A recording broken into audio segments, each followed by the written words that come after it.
Popcorn World.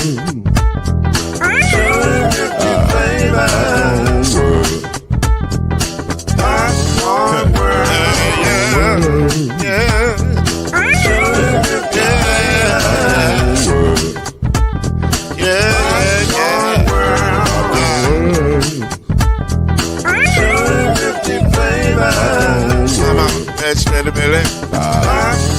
World. Can I make you move now? Yes, I can. So you can get this groove in the back of a can. I can make it round the world and it holds in your hand. Popcorn World. 250 flavors gonna make you smile. 250 flavors gonna make you smile. 250 flavors gonna make you smile. I said popcorn make you smile. Ah. Popcorn World. Popcorn World. Popcorn World. Popcorn World. The Popcorn World.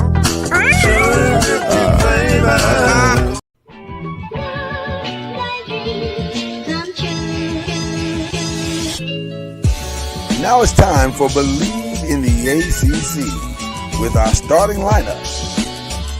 From Florida State, number 17, Charlie Ward.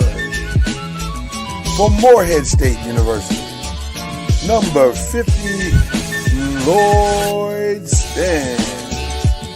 And from Murray State University, number 2, Kendrick Haskett.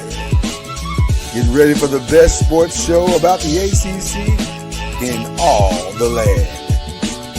Believe in the ACC starts now.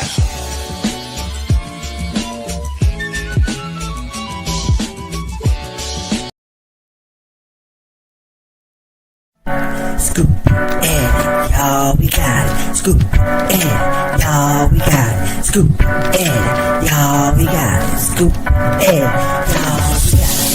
Scoop, and y'all, we got it. Scoop, and y'all, we got it.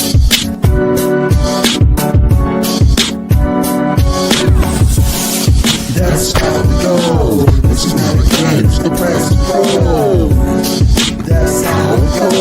This is how it games, the press and roll. That's how we go. This is how it games, the press and roll. That's how we go. This is how it games, the press and roll. And now, get ready for Kendrick Haskins and Lloyd Spence, the press and the pros. Let's go.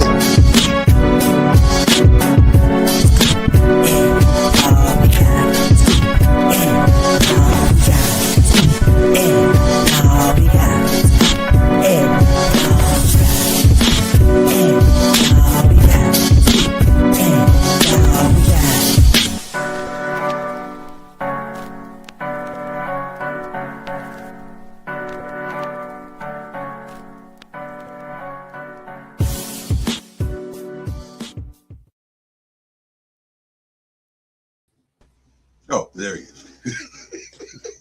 You make that ugly face, that stank face. Yeah. Oh, we got That's when it's really good. You know what's funny about black people? We make that face whether we're listening to hip hop, R&B, or church. We be making that face in front of the Lord. That girl can sing. Woo, she can sing. Woo, why you preaching? I don't know if you're supposed to make a stank face to the preacher, but it works. Sing your song. Sing your song, baby. Why did you challenge your 85-year-old woman? I don't understand that one. That's crazy right now. You just like, sing your song, baby. Wow. Okay. Listen, we're back. We are back. We are back. And I'm quickly realizing now I shouldn't have worn this white. It's so bright. And I don't know how to tone it down. Because the funny thing, if you look like you got on the makeup from whatchamacallit, the bank robbing movie. Oh, Nemesis. No, not Nemesis. What background? Chris Tucker- Oh, Chris Dead Tucker- President. Dead President. Dead President. Which, by the way, I Yeah. hate that. I don't like that movie. I know it's sacrilegious in the black community, but I didn't love Dead Presidents. You look like you got on the Dead President's makeup. I do look like that though. I do look like that. Bank. But listen, I'm gonna be making a lot of hat changes during today's show, so just y'all bear with me. I'm trying to show a little bit of love to the WNBA. I don't know if you can see the Aces logo on the hat. So there you go. Try to show a little love to the Aces. And you know what? I don't even know if the Aces are really my team. I just like the Aces, and I like the logo. The logo's fine. Well, they win. Yeah, they win a lot. They win a lot. By the way, I don't know if you saw ring night for them. The ring was fire. I saw the celebration, but I don't think I saw the actual. Oh, so the ring looked like a regular ring at first. It had the 2 or 3 titles, however they won on it. But then you could take it off, and it went to looked like a little wedding ring, and it still had the 3 diamonds in it. I said, "Oh, that's nice. That's nice." Yeah, because you can actually wear it. Right, and that was his point. He said, "I know it's a little gaudy sometimes when you're trying to wear it, but if you just want to wear it out, you can take this part out." It was like, the whole ring. But that was anyway. I don't know how we started on that, but that's what you do on a mashup show. You talk about everything. That's what we do around here anyway. That's how we do it out here. Listen, this show is good. I don't know what other podcasts do. We be having a good time here. If you join us, you'll have a good time. I promise Right. you. All right. Not a lot of BLEAV noise right now, but we got some. And the biggest and loudest is that the draft declaration is over. It ended 2 days ago. And if you was going to stay in the draft, you left your name in the draft. But on May 27th, if you wasn't going to stay in the draft, you was going to need to pull your name out the draft. And a few people pulled their name out the draft. One in particular. Here it goes. Here we go. Here's the challenge. Milan Nikolic. I don't think that's how you pronounce it. I don't know. I have to look at I think it's Milichovic. I think it's Milichovic, but I haven't taken the time. I mean, around looking at Twitter around here, you may as well just say Larry Bird. Listen, if you listen to the internet, period, they talk about this guy like he's the second coming. Right. And I'm like, everybody's after him. St. John's, Arizona, Kentucky. It could make or break their season. I'm like, where was this? If he's that good, why is he not going in the first round?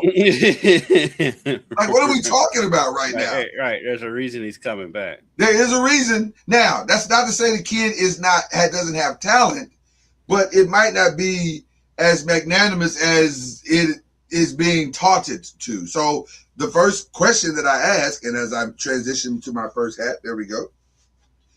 The Louisville Cardinals are definitely in on the kid. They are. In fact, if you ask the experts, this is a 2-man race between the Louisville Cardinals and the Kentucky Wildcats, with the Arizona Wildcats running a Momcilovic. Milan Momcilovic. Now I gotta say it right because I like that. Momcilovic. That feels like it should be in a rap lyric. Don't make me Momcilovic.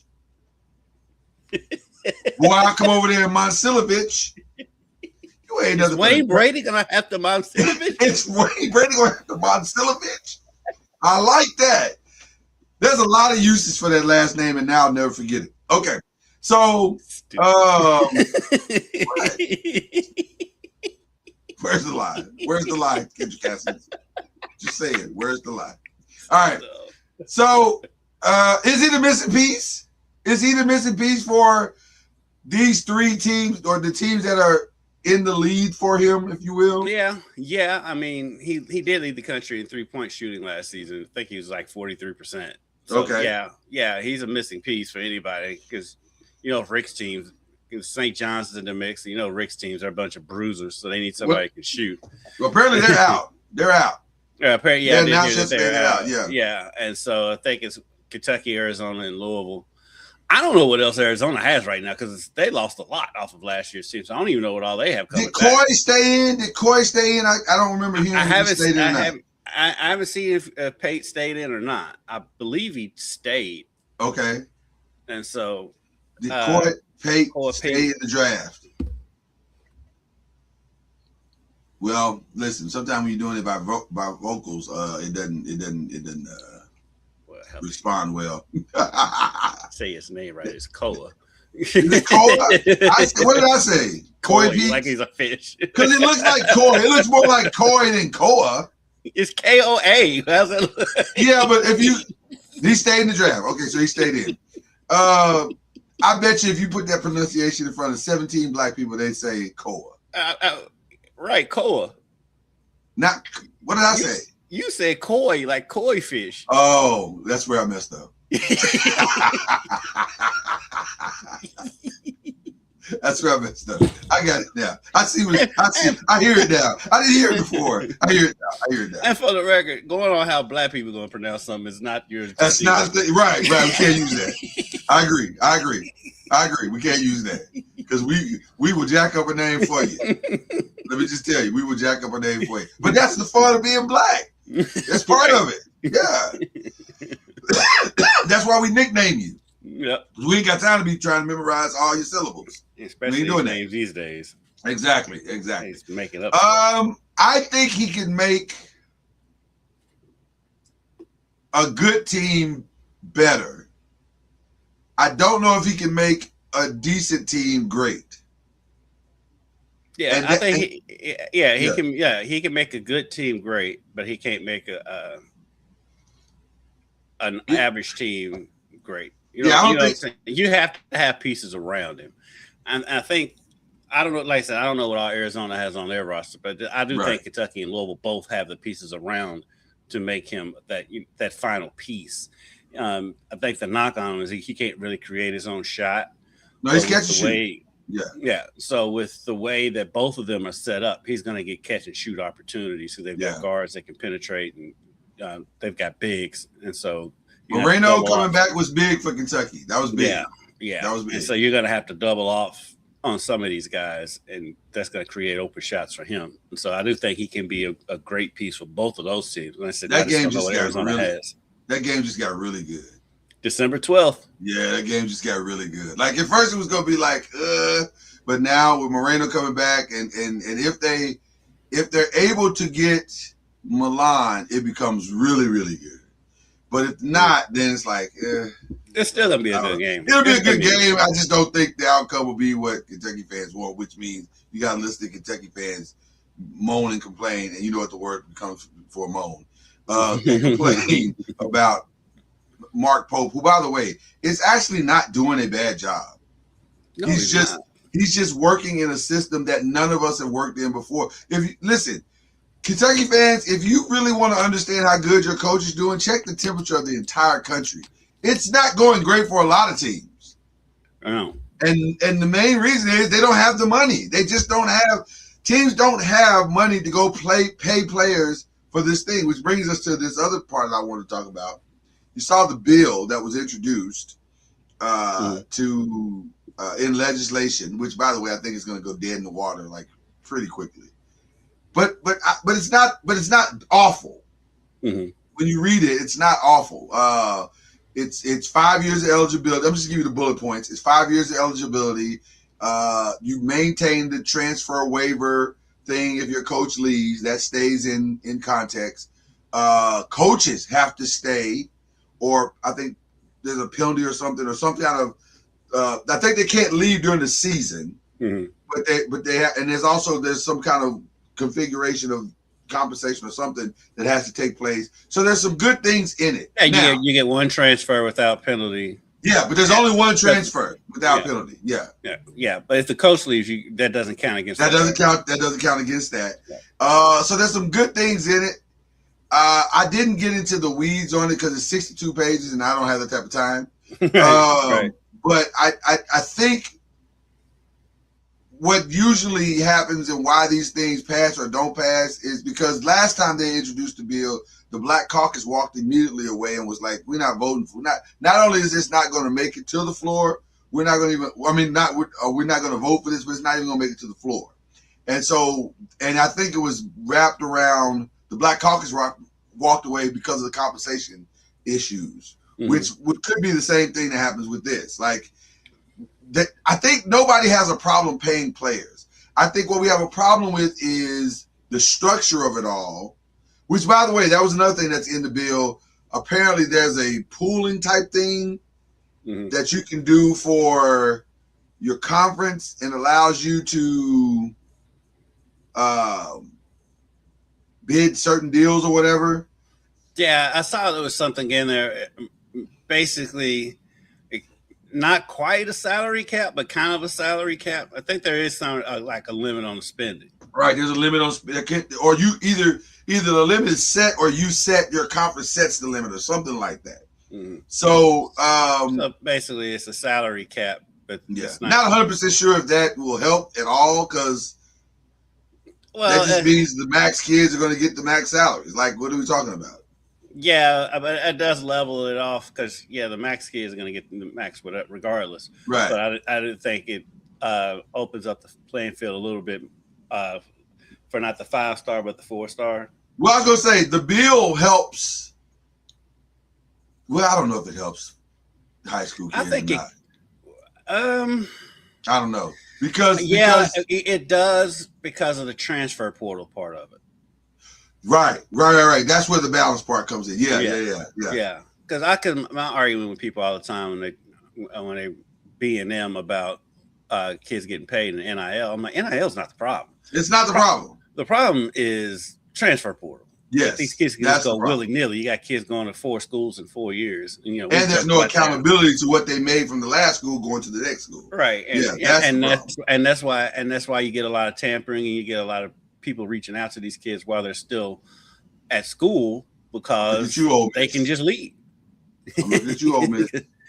Because they can just up and leave. And so, that's the transfer portal has been the biggest problem. It's not the NIL. The NIL is what it is. These schools are going to figure out how to pay. They've been paying them for years. I don't know why people right. This is nothing. This is not actually a new we just system. know how much they're getting. Right. It's not actually a new system. It's just a legal one. That's what it is. Yeah. It's not new at all. By the way, you saw that the NCAA picked up the Clemson Ole Miss case, and they're investigating it as we speak. What, tampering? Mm-hmm. With that offensive lineman or defensive. I don't know if it's offensive lineman or defense. I don't even remember what it was, but they're looking at dabble on the right side of something. I know, it's crazy, right? It's crazy. It's madness. And a little bit ironic. A little bit ironic, like, really, you're so. And the funny thing is like his stance comes from a good place. It's just dated. I'm like, bro, you gotta give it the times. And I think if he struggles this season, this could be it. The thing is, I don't think he's gonna struggle this season. I think they're gonna be decent. We'll see. You said that the last 3 seasons. You're right. You realize that, right? And they've been decent. They just haven't been good. Right. Well, if they're going to be what they've been the last 3 seasons, he's going to get fired. That's what I'm saying. They're sick of decent at Clemson. They're sick of that. I don't trust them. I don't think they will fire him. I think it's hard to fire.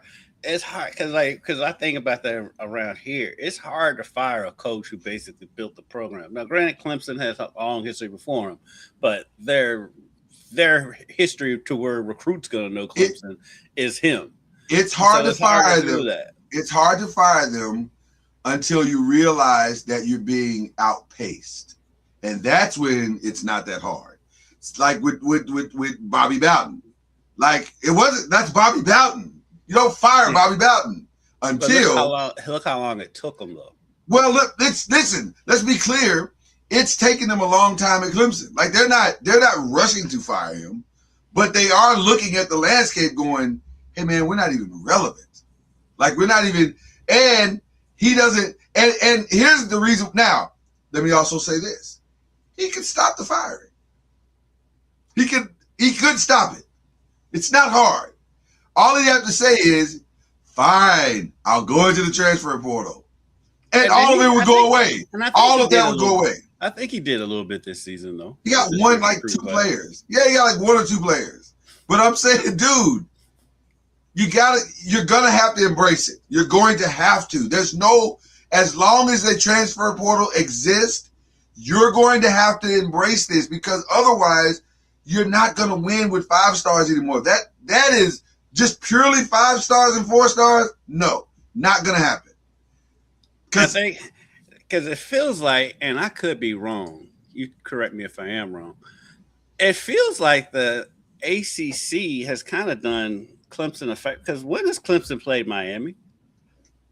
When have they played Miami? Yeah. I'm trying to remember. I'm trying to look. I'm looking it up. I don't remember the last time they played each other. I don't think they've played Miami. Which, by the way, is probably by design. Probably by design. It's helping Clemson because Miami, like Louisville, is built on transfer portal kids. Yes. And they're basically the toast of the ACC right now. And it's a loss waiting to happen right now, because they're in the game. Miami is in the game. Yeah. Just like Louisville is in the game. I'm going through the schedule right now. Let's go back to start at 2020. Why did I say 2020? Why did I say 2020? Maybe that's what it was in my heart. Okay, so they played them in 2020 in the COVID year. Mm-hmm. In 2021, no. In 2022, and that's where the transfer portal went into place, right? 2022 or 2021? Somewhere in there. It made somewhere in there. They did play them in 2022. COVID throws off everybody's timelines. Yeah, they did play them in 2022. 2023, they played them in 2023 and lost. 2024. But they do play this year at Clemson. They didn't play in 2024. So is it every other year maybe? Did they play last year? No, they haven't played the last 2 years. Right. But they do play. This year they'll play at Clemson. Okay. October 3rd. And so so it hasn't really been. They haven't really been smacked in the face per se with it. Right. Because they haven't really faced the teams that are really prospering from the transfer portal. Right. And they played Louisville, and Louisville beat them at Clemson. Yeah. And let me say this. Last year. That's going to happen a lot. By the way, let's be real about also this schedule. They got LSU coming out the gate. They got Miami. This actually sets up pretty good for them to have a pretty decent season.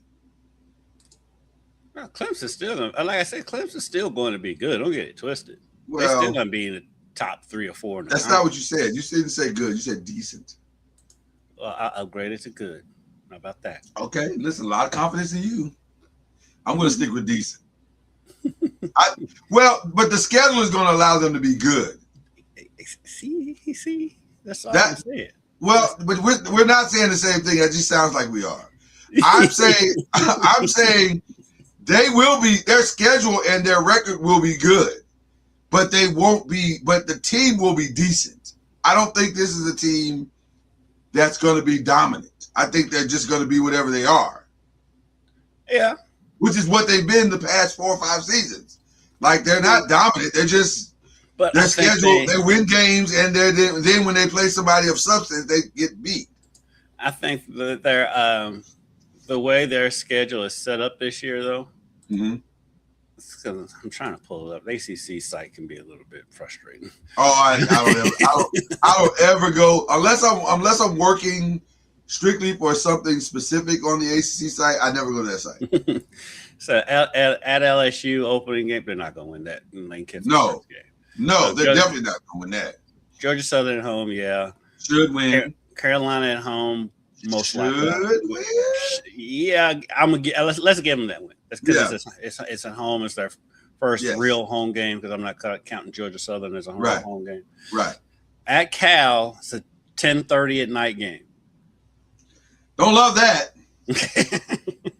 Don't love that because Cal's supposed to be decent this year, aren't they? Yeah, I think so. I think they've retained a lot of their players, and they have something to say. The South got something to say, or the West got something to say. Berkeley. So let's say that's a loss. Okay. So where we at? 0-1, 2-1, No, 2-2. we're 2-2 now. Miami's a loss. Miami's a loss. 2-3. Yes. Charleston Southern 3-3. Yes. Virginia Tech at home. Old boy's first season at Virginia Tech. You're gonna be ready. It's homecoming. I'm gonna give that to Clemson. And I think he's done some good portal work. He's done a lot of good portal work. This is one of those games to keep an eye on as far as the transfer portal being right in Clemson's backyard. And yeah, no issue with that. I'll give them that win just because it's homecoming and it's at home. 4-3 at Florida. I'm going to disagree with that one. I think that's hit. Hold on, and I want to disagree with fact and not fodder. Mm-hmm. But if I'm by October 24th, will that be James Franklin's biggest game to date? I have to look at Virginia Tech's schedule. That's where I'm headed right now. I would imagine that's his biggest game. Yes. So yes, because VMI, Old Dominion, Maryland, Boston College, Pittsburgh, California, Georgia Tech, good games, but not the statement game. He's got October 24th. There's 3 games he's got on his schedule that are circled. Clemson on the 24th, Miami on the 21st, and Virginia on the 28th. Because those might be the games that put him in the ACC championship or not. Okay. Here's the thing, bro. Okay. What's James Franklin known for? Man, that joker will stumble through a big game like a man walking through glass. That's why I'm gonna give Clemson the win. No, and I respect that part of what you're arguing. I just think though, who is he stumbling against? That's the other part of this. There's only 2 teams that he couldn't beat. Ohio State, Michigan. They're not in this conference. I'm just saying. I think he does not view. He doesn't have in year 1 of Virginia Tech though. He doesn't have the level of player he had at Penn State. He may not need it. I'm going to get Clemson to win at home. Listen, to win at home. So in your expectation, that puts Clemson at what number? So right now, let me go back. For me, it puts him at a different number. So I think that puts him at 4-3. So see, 0-1, 1-1, 2-1, 2-2, 2-2, 2-3, 3-2, 4-2. Goddamn. So for you, it puts him at 5-2. For me, it puts him at 4-3. Hold on. Let me go through game by game again. Right. At LSU, 0-1. Georgia Southern, 1-1. Carolina, 2-1. Mm-hmm. At Cal, what did we say? We said that was a loss. Just because of the travel. So that's 2-2. 2-2. 2-3 after Miami. 3-3 versus Charleston. So 4-3 after they beat Virginia Tech. And so I'm going the opposite. I'm saying 3-4. Okay. All right. So then at Florida State, they'll win that. Yeah, 5-3 because Florida State. They'll win that. Florida State's not. Games. Yeah. So I got 5-3. You're at 4-4. At Syracuse. It all depends if they have the quarterback. If they finally found their quarterback, then that's going to be a hard game. Because Syracuse has played them tough every year. They just don't have a quarterback. And they just can't get over the hump. Yeah. I'm going to go 6-3. Yeah. And you're at 5. Are you going to give them that win? I give them the win. I give them that. 5. Say I'm at 6-3. You're at 5-4. Mm-hmm. Home for Georgia Tech. This is a new Georgia Tech team now without the quarterback. Yeah, they're going to lose. They're going to win that game. So I'm at Georgia Tech is 3 years away from being good again.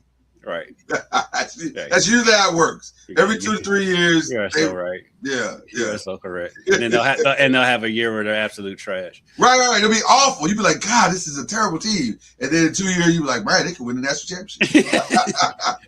Until they play somebody. Right. So I'm 7-3. You're 6-4. Yeah. At Duke. Yeah. I'm gonna give them that. So 8-3 and 7-4. Which is what they've been. And in South Carolina at home, you talk about a toss them up. I have no idea. Yeah, I don't know either. That one I don't know. I don't know. South Carolina, because South Carolina was supposed to be good last year. And it fell apart. The bottom they fell apart. Yeah. But then they still had games where they looked like the South Carolina we expected. Did their quarterback come back? I think he did. I think he did. Yeah, I don't know.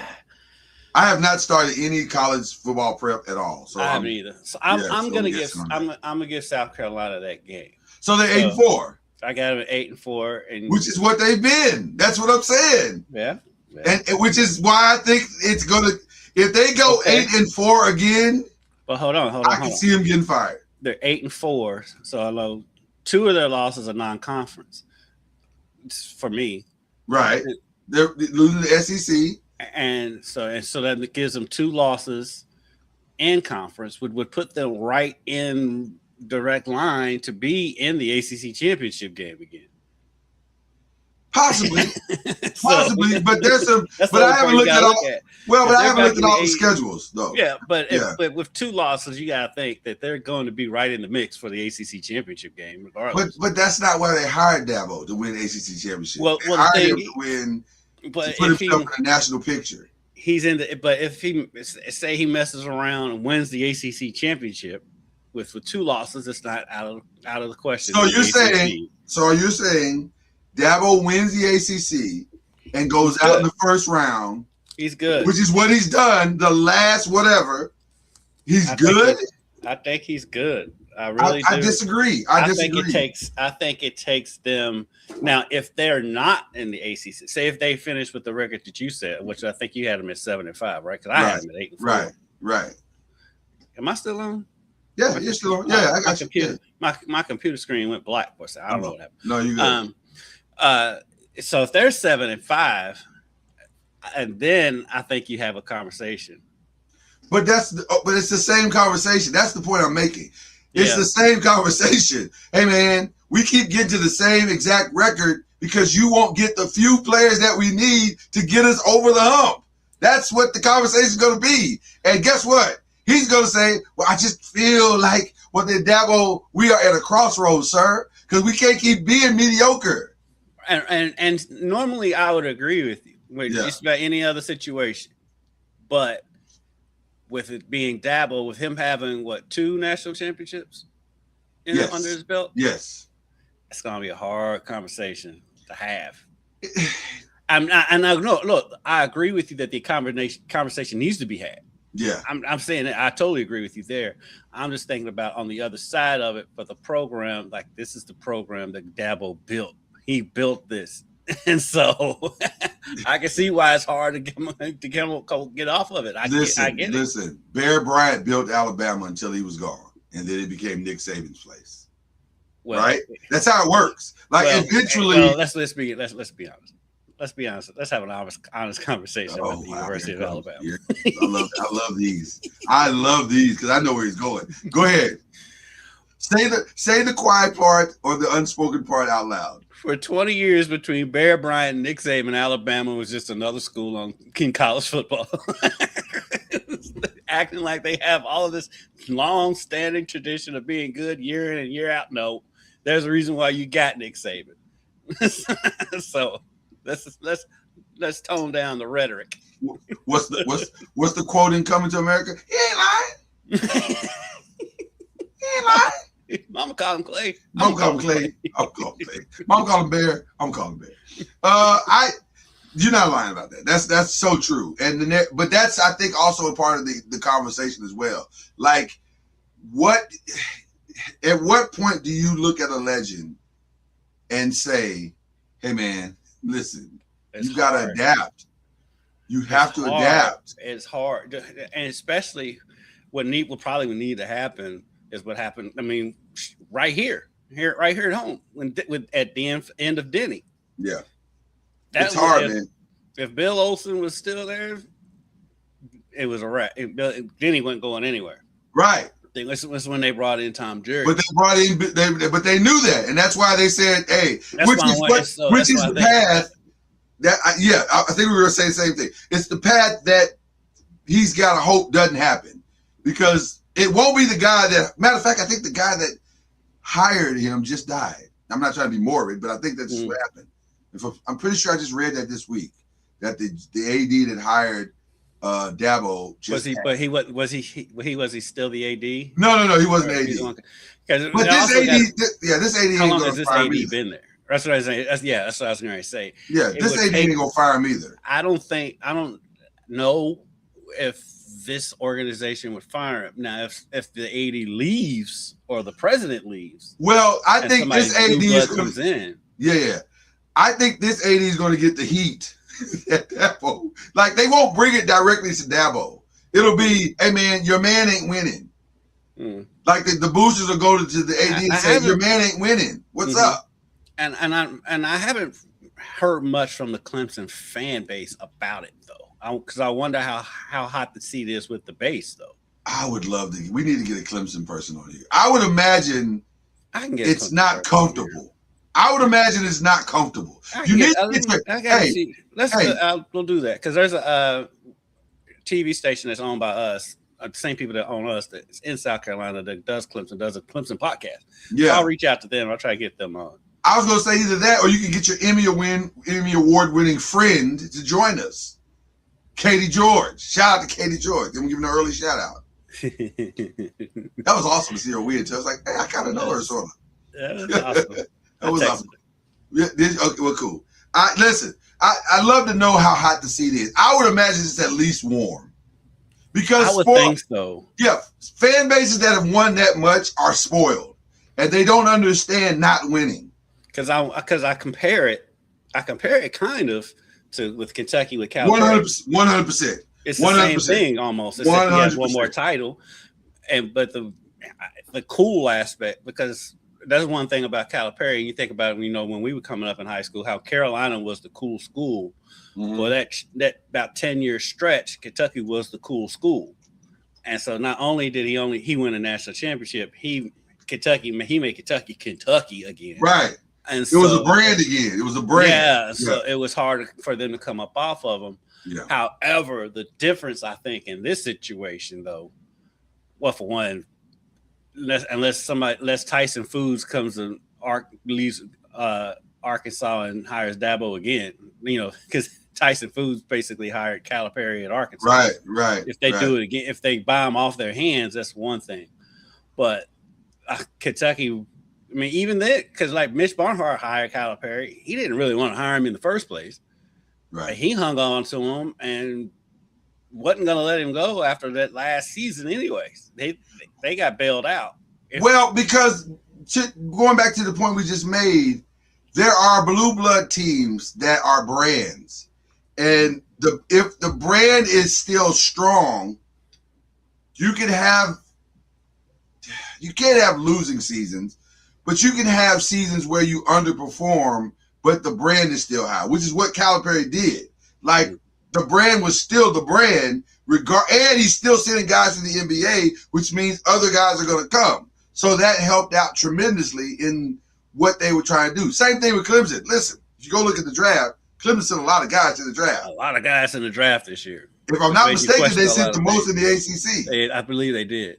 Yeah, so the brand is still the brand, sort of, but it's kind of going like this right now. Like, the brand and the winning is kind of like, okay, something's wrong.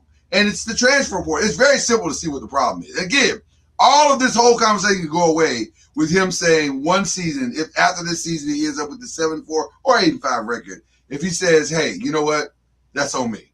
I do think part of it too, and I know this is going to make you happy. Klubnik didn't prove to be what Klubnik was supposed to be. That doesn't make me happy. It does make you happy. It doesn't. I don't want to see a guy fail, but also I knew he was going to fail. But not happy at all. I'm not happy about it. Well, because the reality is, I'm not saying you're happy about him failing. You're happy about the take. Well, because it wasn't hard. It wasn't as hard as people were trying to make it out to be. Like, everybody was talking about how good he was. I'm like, what film are y'all watching? This kid can't throw. He can't make the throws. None of them. Like, now his run game is solid. So if you want to turn him into a tight end or a wide receiver, be my guest. But he's not efficient enough to be a starting NFL quarterback. He's just not. And a lot of times that's my problem, because I evaluate a lot of times, because I guess my writing started in the pro level, not in the college level, then I'm always looking at talent through NFL eyes. And I shouldn't sometimes. I should take some off and be like, he's a great college quarterback. But I don't. So, I'm a creature of what I am. So, but I and by the way, I don't know how I haven't heard how they replaced him either. Because their backup was not good last year. Well, you know what? He had one good game, and then they got film on him. Right. At the same time, though, last year, their offensive line was not. It wasn't as good as it has always been. That is correct. So, and I'm sure Dabo has done something. Well, I don't know. They haven't been the same since old boy left for Oklahoma either. Also true, Brent Venables. You're 100% correct on that as well. By the way, I'm hearing a lot of this stuff. I'm hearing a lot of this stuff out of Oklahoma, bro. If he can develop any kind of offense. Well, he had one. Listen, they were starting to kind of pull it together last year, and then old boy hurt his hand. Yeah, hurt. Yeah. They had him as the Heisman front runner. He was, see that. And legitimately, because he was balling. He was legitimately balling, but I don't think he was ever healthy the entire rest of that season. He couldn't grip it. He couldn't rip it like he wanted to. But they're saying, I'm hearing a lot of stuff out of the camp saying that he's back to being what he was. And if he is, then they're going to be really, really good. They're going to be sneaky good. As bad as ACC's website is, Clemson's isn't much better. Why just go to ESPN? You're making this hard for no reason. While you are correct.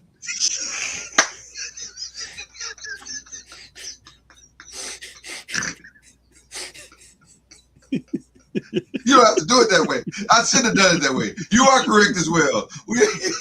Like, dog, you see me over here struggling, and then you gonna call me out? You're right. You're right. When you said was it Chris? Was it Vizina? Was that who came in last year? I think so. It feels like that backup got hurt last year too. He did. But by the time he got hurt, Klubnik was better, and Vizina came in. Yeah. And he wasn't bad. He wasn't awful, but he wasn't like great. He wasn't. Yeah, he didn't snatch the position away. He wasn't mine. He completed 63% of his passes, had 4 touchdowns and 1 pick. Now he was sacked 4 times. Yeah. But so at the same time, Klubnik was sacked 17 times. Oh my God, it was a nightmare. The offensive line was a huge problem last year. Yeah, he was running for his life all season. They didn't even have a 1,000-yard rusher last year. No, because you didn't have. There was no. Where was there? There were no lanes to run through. Wow, they didn't have a 1,000-yard rusher or receiver last year. There was the offensive line could not hold up long enough to do anything. So I'm not blaming Klubnik completely, but I will. But when you go watch the film, which I did, the time that he did have. But again, I guess it's kind of 6 on one hand, half a dozen on the other, because the time he did have, I think he was so shook from running for his life the rest of the game, it was in his head. So it just didn't produce a lot of results. And by the way, I do think if he gets, where is he in? Because did somebody? He's at the Jets, right? Isn't he with the Jets? Well, then it's not going to get Klubnik and the Jets. Dun, dun, dun, dun. There's something fundamentally wrong with us, and I appreciate it. Yes, he is the backup to Geno Smith. Which, by the way, if he comes in and adapts and learns in a year, he could have this job. Maybe, I don't know. We'll see. If they have a couple backups, though, he might be a couple. There is talent there with Klubnik. I don't want to act like there's no talent. Yeah. There is talent. That was the point I was trying to get to. That I think he can, if he gets with a team that has a decent offensive line, which he's not, then this is not the answer to his problems. He's behind Bailey Zappi. I mean, he could get the second string because it's Geno, then it's Bailey Zappi and Brady Cook. Well, on ESPN, he's listed as number 2. Yeah. So, and he'll get a shot if they made some adjustments to the offensive line. I didn't realize they had Colin Lacey. Yeah, he's there now. Yeah, Colin went there. Yeah, he was a late pick. Yeah. And by the way, I think Colin's for sure going to make that team. If nothing else, he'll be the punt returner. Yeah, he's the only reason why he fails because of his injuries. Right. Colin is a steal. He is a game breaker. And then 100%. I didn't know they got Jarvis Brownlee too. Yep. They did. Yeah. The Jets low key had a good draft. Well, Brownlee was he's been in the league. He was with I thought he was with the Saints. Yeah, I was just commenting on the draft. But yeah. But yeah. Okay, so gut feeling on Milan. I think he's going to go to Kentucky. I think it's either going to be Kentucky or Arizona. I think because one, they have the most money to offer. Yeah, so it's going to come down to money. You think it's going to come down to money? Well, I don't think it necessarily comes down to money. Because he says he wants to go to a contender, and so I think Kentucky. Just from what I know that Kentucky has, they're more of a contender than Arizona. I think if it's truly about being with a contender, I think it comes down to this is a 2-man race. It should be Kentucky and Louisville, right? But I'm hearing more and more Kentucky than anybody. But at the same time, a lot of the sources I'm hearing from that are Kentucky sources, and so right. So there may be a bias or whatever. And like it cracks me up when people are like, "Oh, there's a front runner."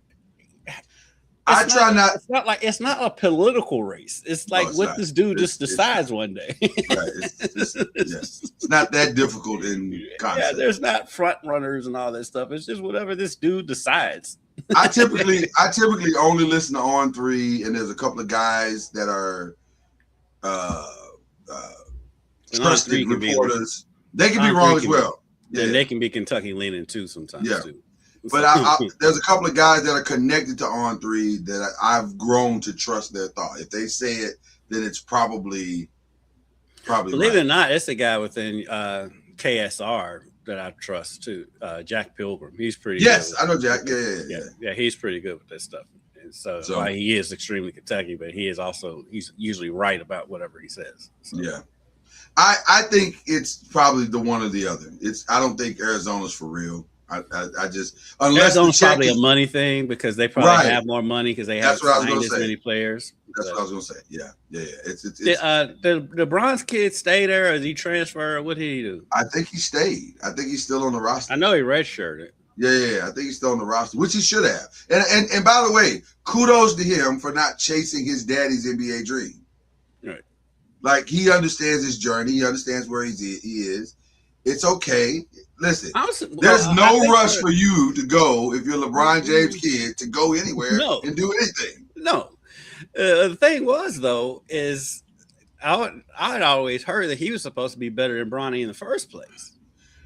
I still believe that, if I'm being honest. Like he's got more size for sure. He's got more size, and there's things that I've watched him do that I think he does better than Bronny right now. But obviously Bronny being in the environment that he has been in has gotten better. But let me be very clear also. Bronny had a good year. Yeah. He looked a lot better this year than he did last year. Yeah. So now he's starting to look like an NBA player. Now, I don't know. I think his dad is going to stay one. I think his dad, people think that we haven't got to the Press and Pros NBA part of this, but I'll go ahead and sneak this out right now. People think that the LeBron decision is solely about where he wants to finish his career. Mm-mm. I think it's about his family. And also how he can continue to set his young man, his son up for success. So and also, it's about Ziri. Yeah, yes. She's got her friends and all of that, and she's got her life out in LA too. And so do you want to make her pick up and move, or are you going to leave them behind to go and play a year? Which, I mean, it's not out of the realm, but I think LeBron. I don't think the family's leaving LA regardless at all. That's what I've been saying from day one. I think that's a game of chicken that him and Rich are trying to play, and I don't think the Lakers. I don't think this administration is going to buy that. I think they're going to come to LeBron once they feel very good about the comprehensive plan that they're trying to put together. Because right now, let's just do this. We're at the Press and Pros now. Fine. We're done. No more ACC talk. I think they're at a place where they're saying, here's our Giannis plan, here's our losing Austin Reeves plan, but here's our ultimate plan. And all three of those have weird strings. right? And some of the strings include LeBron, some of the strings don't. But LeBron will have to decide. I don't think it's going to be as much as we want you back, as much as it will be, here's what we're trying to do. You know where you are. If you want to be a part of this, this is great. We'd love to have you at this price. But we're not going to overpay. And it's no disrespect to you. It's just that if you're as serious about your legacy as you say you are, this is how we're going to get you there. Yeah, we have to structure our salary cap. Because that's been the thing, though, because they were talking about the possibility of him going back to Cleveland and bringing in Giannis on that team, which I'm like, that's not possible. I don't see how that's possible. But they said that he's not giving a hometown discount, and so to Cleveland, right? To Cleveland, right? To which on the surface, it's like, if you want to be a legacy, you should give a discount. Blah blah blah. No, because remember how they treated him when he left the first time? 100%, and that and owe them anything. 100%. I wouldn't have gone back. I you know what? As much as I criticize LeBron, I give him credit because there's no way on earth I could have gone back to that organization after the way they treated him. But he wanted to bring his hometown.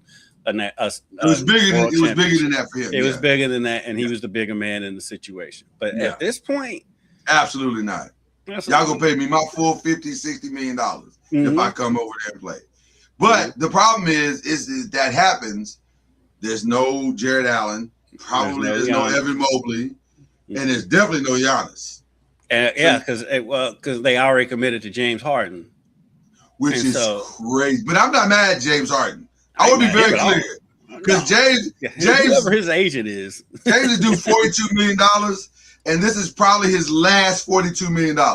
So I'm not mad at him at all. I get all 42 of you. I'm getting every dime. I ain't mad at him a bit for that. I'd like for us to win the championship. That'd be great. But also, I'm not leaving $42 million on the table. Right. And they was the ones who did that. That's just not his fault. Right. They thought they had a guy who could help them get over the hump. Maybe he can, maybe he can't. I don't think he can. There's no indication that he can. But I get it. I definitely get it. Because and then watching them on the court together, I just don't see how that works anyway. Just because of the style of play between James and Donovan. Let's talk about that right now. So since we're at the Eastern Conference, the Eastern Conference has been decided. It's orange and blue skies. Charlie Ward is over the moon. If you look at our group text, he's a very happy man. Very happy man. Thrilled. And he's thrilled today because his other team looks like they could pull it off as well. We'll get into that in a minute. But let's talk about Cleveland first, since we're already there. The shocking part about that series for me was that they ultimately quit the last two games. I didn't expect that. Now, some people are going to criticize James Harden and how inefficient he was. But there's another criticism, and I hate to do this because I love him. But you got to also lay some criticism at Donovan's feet. And here's why. And you say, I know people saying, yeah, but he had 31 points in the last game. He did. But who else had points? That's the problem. Donovan can score whenever he wants to. He has done that in Utah. He's done that here. He is a bucket. But there's something, but Wembanyama said something after game 5 that is critical to where Donovan Mitchell is. I have to figure out how I can make these guys better. And that's the part of leadership that Donovan has not quite grabbed hold of. He doesn't understand it's not just enough for you to put your numbers up. You got to figure out how to put so much pressure on a defense that these guys are shooting open shots and they feel like they can make those shots. And it's a respectable criticism. I can listen to that, Chris. I can agree with that. Yeah. But to play devil's advocate and push back on the other side, though. Look at his teammates. Mobley, I agree. Mobley, you don't know what you're getting night in and night out. 100%. He may not be the answer.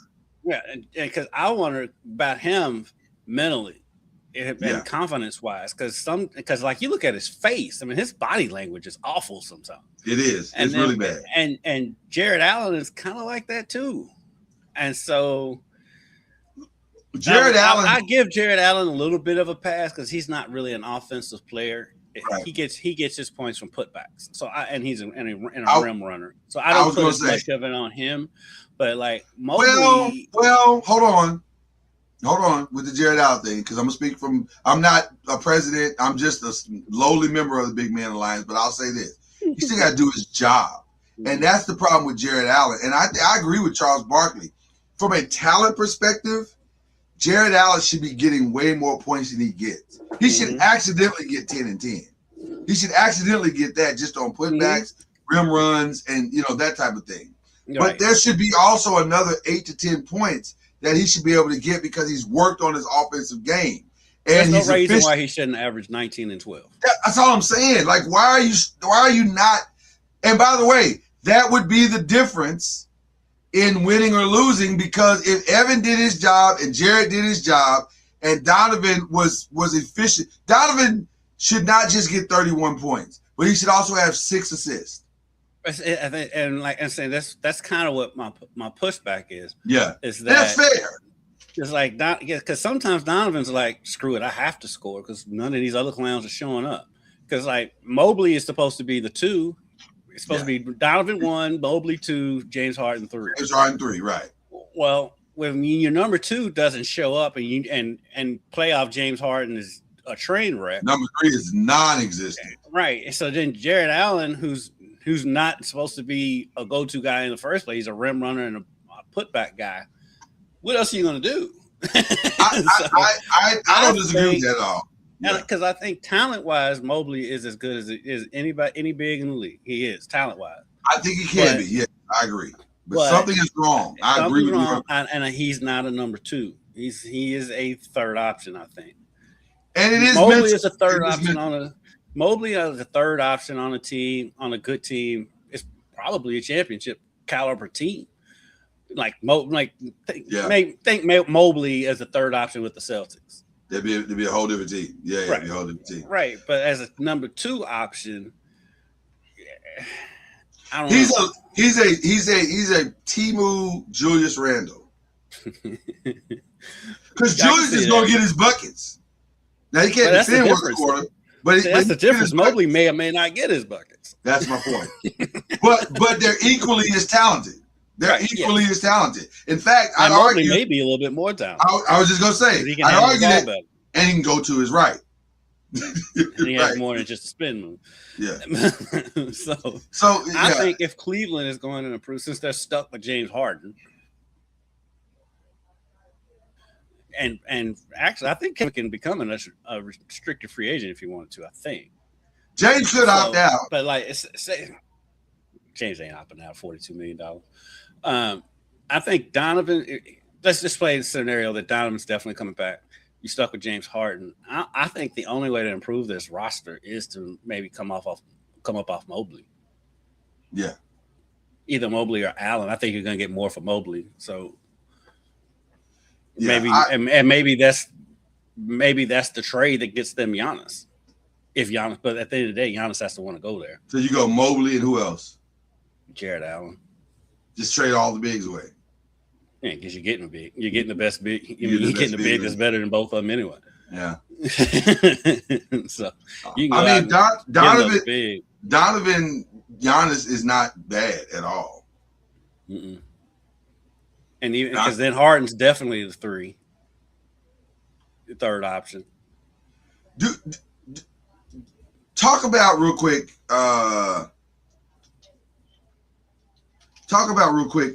What you thought about the Knicks, man. It's fun. It's so fun. It's fun to watch Madison Square Garden when the Knicks are relevant. To me, it's still funnier to watch them when they're losing. But when they're relevant, there's nothing but better to watch on just on television than the atmosphere of Madison Square Garden. No question. And they are playing the best basketball. I mean, statistically, they're playing basketball and playing the best basketball in the history of the league.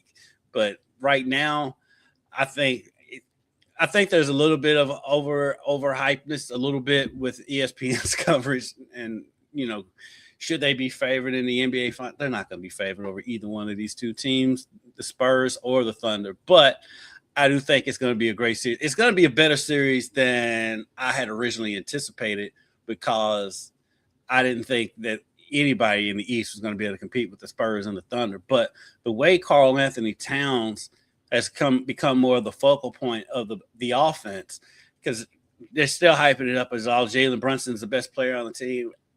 I love Jalen Brunson. I think he's great, but I do think Cat is probably the number one option, probably is the best player on the team.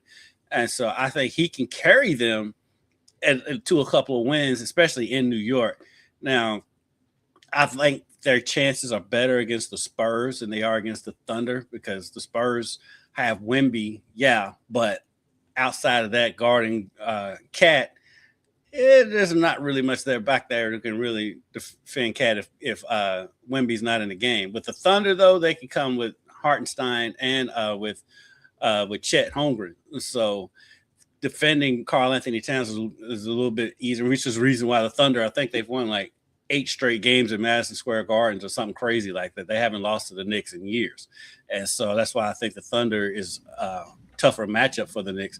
But I think the Spurs, Knicks, I think you get a best. I think the Thunder are a little bit too much for the Knicks, but you think the Thunder are? Wow. Especially see Hartenstein coming back to Madison Square Garden. Because like I was saying, I think the Thunder have won like 8 straight games in MSG or something like that. They haven't lost to the Knicks in years. But they haven't played this version, which is they have not played this version of the Knicks. But the reason why I think they can hang with, reason why I think it's a bad matchup for the Knicks though, and the Thunders and the Spurs are a better matchup, is the Thunder can come at Cat with both Holmgren and with Hartenstein, whereas the Spurs can only come at him with Wemby. And if Wemby gets any kind of foul trouble, if Wemby, it's you don't have any backup if Wemby can't perform for whatever reason. I want to agree with you in wholehearted fashion that the Knicks are not in position to win this thing. Except, man, they're playing some of the best basketball we've seen. They are. They really are. All time. And I'm gonna tell you something. I know Becky Hammond said little people can't win games, but this dude sure seems like he's built to win games. And he may be cut from the Isaiah Thomas, Steph Curry mold. He may be that guy. It still cracks me up that they put Steph Curry in this conversation. Steph's almost 6'4". Well, people don't realize how big Steph really is. Don't mess up a good narrative, bro. Like, what are you doing? Like, we need to. But like I said, Brunson's getting a lot of credit, and he deserves a lot of credit. But it's so weird how much credit he gets when everybody acknowledges that the turnaround came when they put the ball in Cat's hands. And so, 100%. And by the way, he's just keeping up the narrative. And by the way, one to your point that you made earlier, you are 1,000% correct. Pulling Wembanyama away from the basket, which is what you would have to do to nullify Cat, is the cheat code. Mm-hmm. Because if he can't roam the lane, then you've got a fighting chance, right? Yeah, and you got to deal with Cat putting the ball on the deck, which can draw fouls on Wemby. Draw fouls, and then a 2-man game between Brunson and Cat could give Wemby some problems because he's got to pick his poison. And Bronson is so sneaky good at getting to the basket and seeing angles and getting into the angle and finishing inside. Man. I think that's the most underrated part of his game is how well he finishes inside. That's one of the underrated aspects of Steph's game. There was a season or two that he led the league in percentage inside the lane, and Jalen Brunson is just as good at finishing in the lane at his size. That's what's so impressive about Jalen Brunson. I give them more than a puncher's chance. I do too. I do too. At first, I didn't. I was like, "There's no way," but now, I give him a shot. Now, but at the same time, though, there's nothing funnier than watching the Knicks lose. Well, listen, because the New York fans. I was gonna say we have grown accustomed to New York Knick misery, and New York Knick misery is only rival to Cowboy misery. If I'm being honest, like they're on the same page. They are. You know they are. Come on, stop. Don't do that. You know that they are. You know that they are. Forget your Cowboy fandom. Right. Okay, right. Forget your Cowboy fandom, right? Listen, I got my own set of problems, right? So I don't want to hear about yours. You definitely do. Right. I want to hear about yours right now. I got my own set of problems.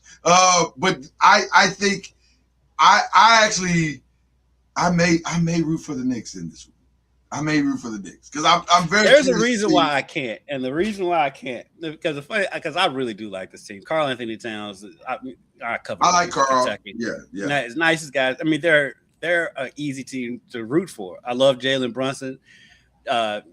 Jason Hart cracks me up. Yes. I can just his facial expressions, the crazy stuff he says in press conferences. I love that dude. Covered OG Anunoby. Yeah. The reason I can't root for the Knicks, I've got a buddy, and you see me talking to him. I know who you're talking about. Yes. My buddy Michael Brown. He's a long-suffering Knicks fan. We went to high school together. If the Knicks win, he's also a Steelers fan. So he just likes misery.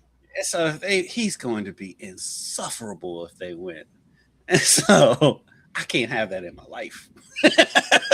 Well, let me say this. I need his misery to keep going. Well, let me say this, and this may help you a little bit.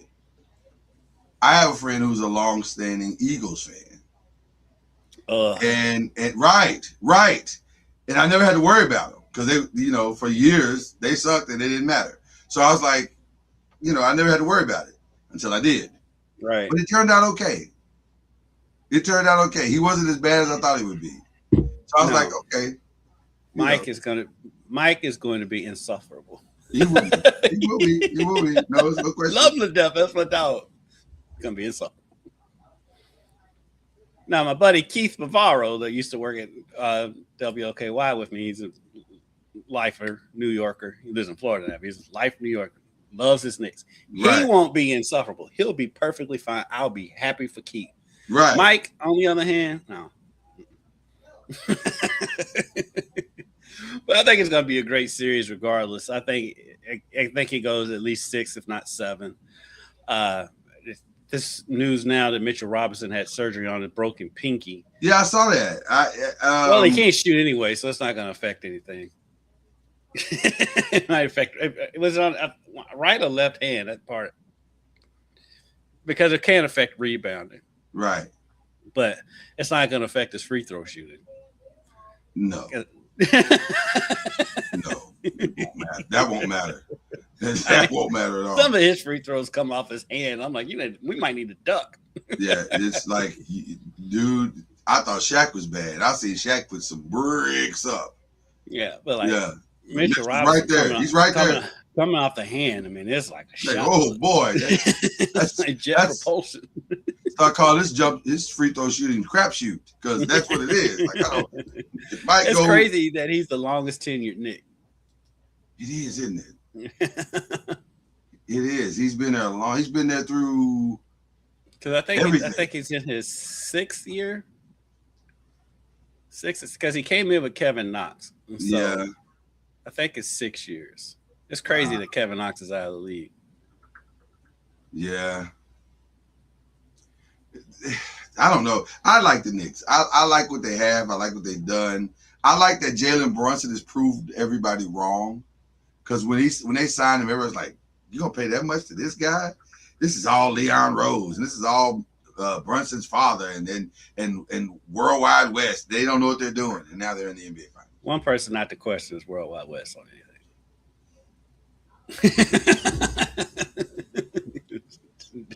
Let's not question what that man does. But Kentucky fans should have spoke up first. Mm-hmm. But then you look at the Mavericks. You had Brunson and Luka. He let both of them walk away. It was somebody else in that mix too. That's the part to me that's more so why Nico should have been fired than anything. Like, not only did you let go of Luka, but when you really look at Nico's tenure, it is very, very clear he didn't know what he was doing. Very, very clear. Like, you've got an old injured Kyrie. You've got you let Luka go, and then you let Jalen Brunson walk for nothing. Those three things alone are enough you should never touch an NBA GM job ever again. But on behalf of the Lakers, appreciate you. Appreciate you, brother. Yeah. Great job. Okay. What are we doing here? I got some other stuff that I want to talk about. Oh, we're going to other stuff. The Western Conference. We got to talk about the Western Conference. It's another example of why playoff coverage always cracks me up. Talk to me.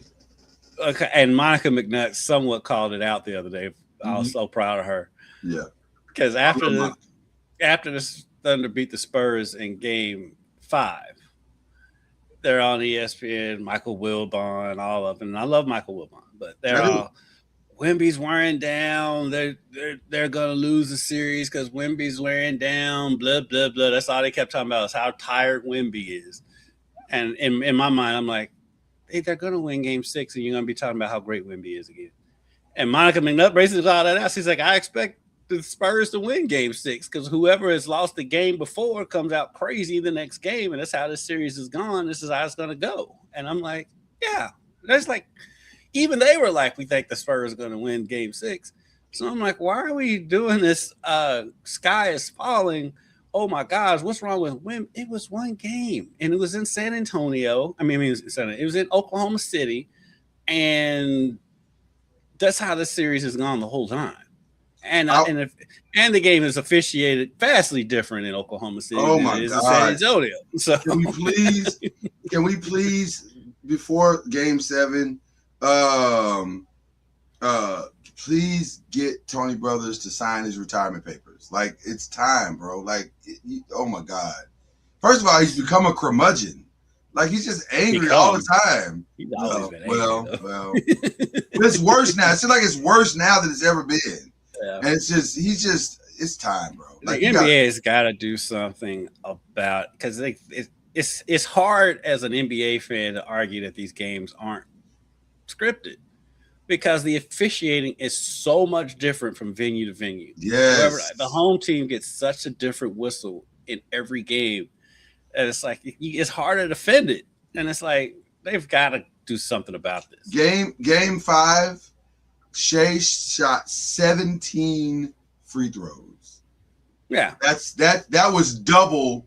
The only person that shot as close to that was Wembanyama, who shot 12. And by the way, he should have shot 17, maybe 20 free throws. But it becomes almost an unwatchable game if you do that. Like last night, at least the game was competitive and it felt balanced. It felt balanced. But like the difference, like you said, Shea only shot 3 free throws last night. And should have. Like, he wasn't very good last night. I mean, if we're being real, Shea's only had a couple of games the whole playoffs. Like a lot of, because he didn't play well against the Lakers. No, he didn't. And so, yeah, how you go from 19 free throws? They had 2 because hold on, that's not right. He had 17 free throws, 16 to 17 free throws in one game, and then 3 for 3 in the next game. Yeah, and it's not like Shea's game is different. Shea plays the same game. He doesn't, because let me see, because that game where he had 17 free throws, he was 2 of 3 from 3. Yeah. In last night's game, he was. Hold on, that's still that game. Give me a second. Mm-hmm. I'm gonna give you a second. I'm gonna give you 3. I'll give you 10. Whatever, how many seconds you need, that's what I'm gonna do. And last night's game, he was 0 of 5 from 3. So it's not like he took that many more threes to not be getting to the line. He still took 18 shots in the game. So obviously he's still going to bed. He's still playing the same game. Why is the free throw differential so much different? Yeah, I don't know. Than it is at home. I'll say this. It doesn't make any sense. Well, I'll say this. One of the things, and shout out to Stephon Kelsey for defending himself. He said after game 5, if I'm allowed to play the same defense that they're allowed to play, we'll have the series that everybody wants to see, and we'll be able to compete. And so last night they let him play actual defense, and he was able to get up into Shea. He was able to contest. He was able to be a little bit physical, but not too physical to where it was fouling. And guess what? The game reflected it. And all of the games that they've won, if he's allowed to be who he is, Shea isn't, to quote Brian Windhorst, Shea has been in hell. It has not gone well. And I think that's more the reality than what you're talking about, where these games are so egregiously different when they're in OKC and they're getting such favorable whistles. I think it's more what you're seeing in the losses than it is what you're seeing in the wins. And so that's why. So I don't know. So I guess it will all come down to how this game is going to be officiated tomorrow night. If it's officiated the way that it should be officiated, where it's equality on both sides, I don't see how. Because let me tell you something that I also took away from this game. There is a strong Debo-like effect in the heart of Chet Holmgren. He is shook. I've not seen a man so shook. And now he's just shook by everybody. Because last night, Vassell had a block on him and stared him down. Pushed him down. And so I'm saying, dude, you got to tighten up. Because your team, y'all not winning without you. And that's no disrespect to Isaiah Hartenstein, but he's a one-trick pony. And so at the same time, Chet can't let that man push him. Well, he lets them push him around. And it's been multiple times when when Wemby bumped him going to the bench and all that stuff, and Chet doesn't say anything. I'm like, man, you gotta stick up for yourself. By the way, did you see that the internet's undefeated, and also Cameron's undefeated. Did you see that at the end of game 5? Because Mason Plumlee got hit with the flagrant one. But did you see that there was video out of Wembanyama going to Mason and Bismarck Biyombo and saying, "You got to foul them." I was like, oh. First of all, I got to work on your silence game. But also, there's a reason why LeBron does that. Yeah. Pull your jersey up so you won't get seen. But also, we're targeting now. Wemby is what this league needs more than just basketball skills. Wemby is a dog. Don't get it twisted. He is. Don't let that smile. Don't let the little French smile fool you. Yeah, and the soft spoken in interviews and stuff. I love the interview. Did you see the interview last night? No. I loved it. Shout out to Lisa Salters who handled it. Not Lisa Salters. I'm sorry. This is not on ABC. Zora Stevens, I think is her name. Shout out to Zora Stevens who handled it very well. But it was like, so what do you guys have to do to win this game? We just got to keep doing what we win game 7. We just got to keep doing the things we did tonight. Thank you. And walked off. I say, we're walking off now. We're walking off now. Well, he didn't even talk to reporters after they lost after game 5. But I kind of like Petty Wemby. I'm feeling that a little bit. If he does it, I like it if he doesn't win or lose. If he only does right. I want you to be consistent. Yeah, be consistent. Yeah, be consistent with it. Because if you just do it after you lose, then you just look like a baby. What do you think is going to happen in game 7? I think the Thunder will win. You think the Thunder are going to get the home cooking and it'll be over? I didn't say that. I just think they're going to win. I do think right now that they're just a tick better than the Spurs, just a tick. And so by saying that, that's why I think I'm not ruling the Spurs out, but I think the Thunder, especially if Jalen Williams is completely healthy. He's not. But if he's healthy enough to play, is what I mean. He'll play. He played last night. And he wasn't good. I know. At this point, if I'm the Thunder, I think I may just set him down for the season. But I think at home, the Thunder can get that win. I think the Thunder win the game. I think that if the Wembanyama that showed up in game 1, who came solely for the purpose of kill, that's it. I'm just going to kill you guys. You can't stop me. There's nothing you can do. I don't care about the minutes. I'm going to give you everything I got for the. And by the way, it makes sense that he would, because guess what? Tomorrow's the 30th. The series the finals doesn't start to June 3rd. So that's enough rest for a 22-year-old. Yeah. That's plenty of rest for a 22-year-old. Mm-hmm. I think if he says, Coach, I'm playing, and he comes out aggressive with intent, with like the Warriors used to say all the time, with force, I don't see a path for the Thunder beating them. I just don't. Because when he's forceful, when he is himself, they don't have any answers. And by the way, what it also does is that it gives everybody else permission to do it as well. Because that means Stephon Castle's going to be forceful. That means Harper, by the way, De'Aaron Fox, I hope you're renting. Because I think you're going to be out of a job next year. I feel like Dylan Harper. Oh my God, he's so good. And then guess what? His backup is going to figure it out. Carter Bryant he's got talent. So it's like they got all the pieces, man. And I think if they decide we're not going to let you beat us, Wembanyama says, I'm not going to let you beat me. I don't know, because that Isaiah Hartenstein can't stop that. And Chet Holmgren definitely can't stop that. So it depends on what Wembanyama is allowed to play tomorrow. If it depends. I think it's over. I really think it's over. I think it comes because I think Wemby can come out and do all that. But if Shea is doing what Shea can do, and he is drawing fouls, which he's going to draw fouls, I think I give the edge to the Thunder. But it's a small edge, so I'm not saying that it's impossible. Yeah, this is definitely a pick 'em.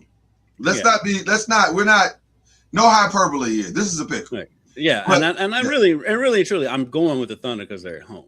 If this game was in San Antonio, I'd pick the Spurs. 100%. And I totally understand that. I just think this kid, like you said, has something different. It's just different. And he don't want to play by your rules. He's not interested in your history. He's not interested in your rites of passage. Now, having said that, if they play the Knicks, I think the Knicks will win. because while you can have that thought process, there is a rite of passage. Yeah, and like I said, I think the Spurs are a better matchup for the Knicks. Which is the reason why the 100%. Knicks, I think they either split or the Knicks may have won both games. I think they split. It was 1-1. Yeah, it was 1-1. So I agree with you. I give the Knicks a better chance against the Spurs. I love a game 7. Oh my God, I love a game 7 when it lives up to it. Because sometimes game 7. Sometimes it doesn't live. You're right. But boy, when it lives up to it, it's legendary. Like I still get chills about the Portland Lakers game 7. That was one of the best and greatest game 7s of all time. Yeah. Even though for Laker fans, we were dying. It was like that third quarter was brutal. They went up 15. We were like, man, I can't believe this. We're really gonna lose to these guys at home. And then it was like, nah, we're not. It worked out really well. So yeah, game 7 tomorrow night should be a good time. We had any more NBA news? Is there anything? I'm sad to see what's happening to Terry Rozier. That is, man, you gotta call your friends and what's the latest on it? Yeah, he's basically been indicted for bribery. They're going to charge him with bribery, and did he try to bribe somebody? Well, it's a combination of bribery / faking. I mean, going out of the games. I mean, it's a weird. I got the charge. It's just It's hard to understand the whole thing because I don't. I'm be honest with you. I don't love talking about it because I love Terry. He's such a good kid. I was there covering when you were, and I hate that this is even happening to him. He agreed. The federal prosecutors alleged that Terry Rozier agreed to a $100,000 bribe in order to manipulate his performance in an NBA game as part of a gambling scheme, and filed 2 new charges against him on Thursday. Yeah. So I hated for him too. He was one of my favorite kids to cover when he was at U of L. He was always funny. He was always good to the media. He was always nice to us. I used to pick on him because he played volleyball when he was a kid. and I just call him Karch Kira all the time. And he was always like, man, why you always pick on me about volleyball? I was like, because it's just, you don't usually hear about kids from Akron, Ohio playing volleyball. So, but yeah, it's tough to see. Hopefully that, you know, he's exonerated. I hope he is. I hope they don't, that he didn't do it, but it's not looking good. It's not looking good. Yeah, it's not looking good. But just pray for the kid, man. Pray for him and Chauncey, and you know, I mean, just it's a rough situation. It is annoying that you're only hearing about, you know, young black men involved in the situation, but you're not hearing any names of the mafia people who are involved. Right. This is not just but that's where the sensationalized media takes over. Like, again, man, unfortunately, our business has become more hot take than it has become actual journalism. And that's sad. But it's reality. So, but we won't be doing that here. Like, I just, you know, somebody asked me this week, they said, you know, you don't talk about like certain things like the Mike Vrabel Rossini thing, stuff like that. Why don't you talk more about that? And I'm a jokester, so the joke is always going to be there, and I'm probably going to make the joke about it. But at the same time, man, that man and that woman have kids. There are kids involved in this. There are families that are suffering through this. This is not a small situation, and it's really, really messy. And by the way, it happens all the time. It's only sexy because it's the head coach. Right. It's only sexy because it's the head coach of the Patriots and they got caught. And so, but it happens all the time. And it's not, that's just not the kind of podcast I've ever wanted. I'm not interested. And like, I don't get into people's personal business. That's not like that. Yeah, not like that. Yeah, I like to keep it on the field and on the court. The only time I want to talk about it is when it affects what's going on the basketball court, then or on the football court. Then all of a sudden, why are you grinning? You just started grinning. Yes, I got an email. It was funny. I'll tell you about it in a minute. Okay, I can't wait. I love the emails. All right, but it was amazing grin. That's why I brought it up. All right. Let's get into some of the rest of the stuff that's going on in Americas.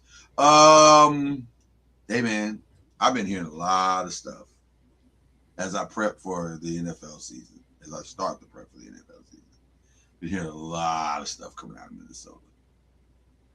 Out of Minnesota, that Kyler's going to win the job?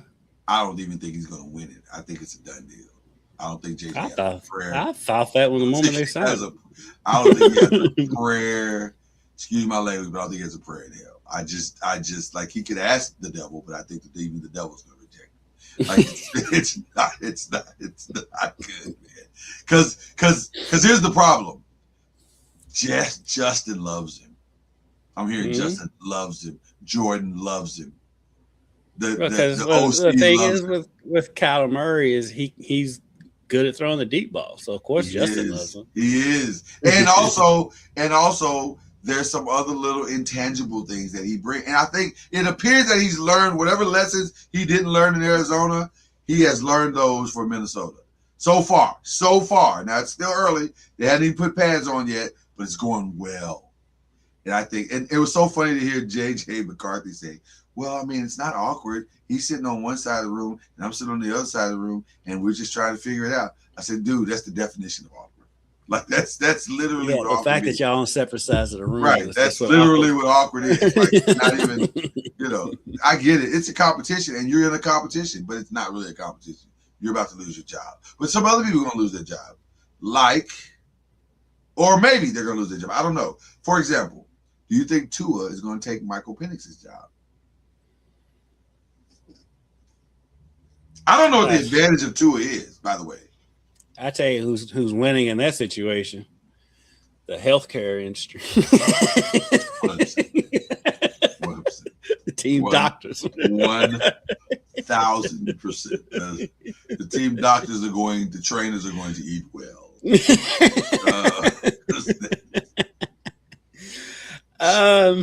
Get your blue tents ready because they are going to need them. They should put their names on them at this point. I think health. If let's say they're both healthy for 2 or 3 games.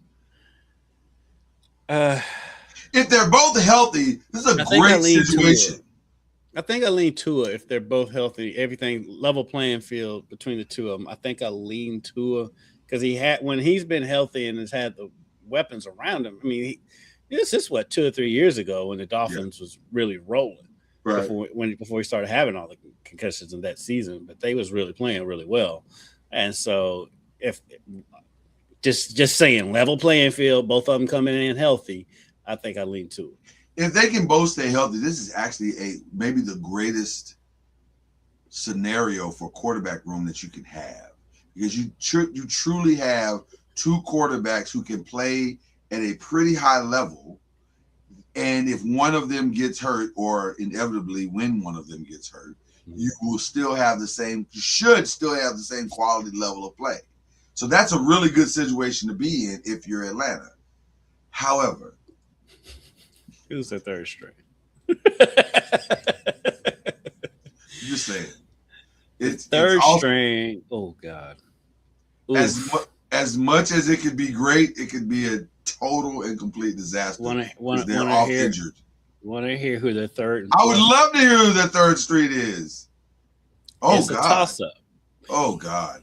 Between 34 Trevor Siemian, who's older than both of them, and rookie Jack Strand out of Minnesota State Moorhead.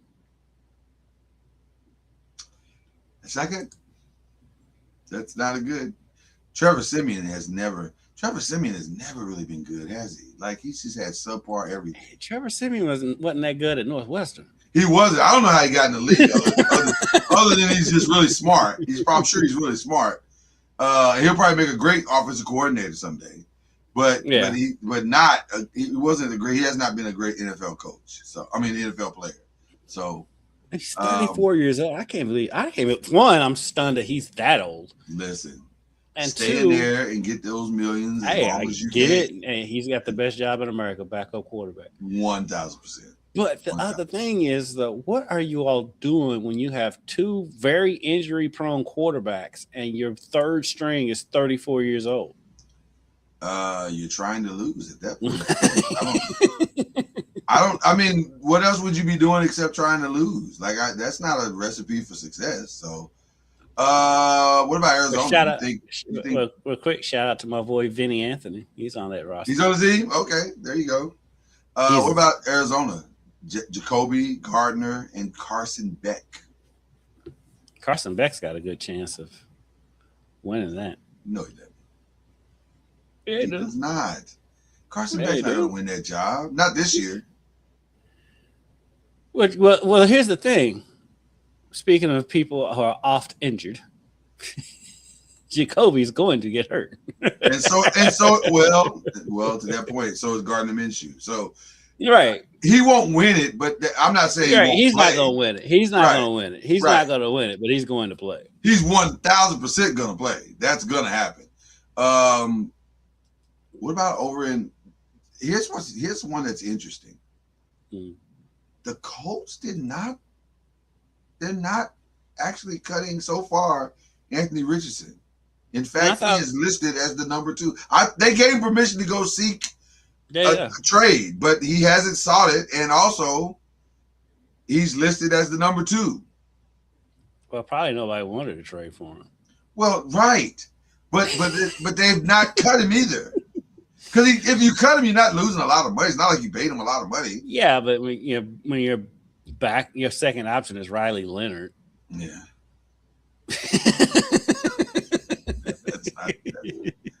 And there still could be a trade before the season starts.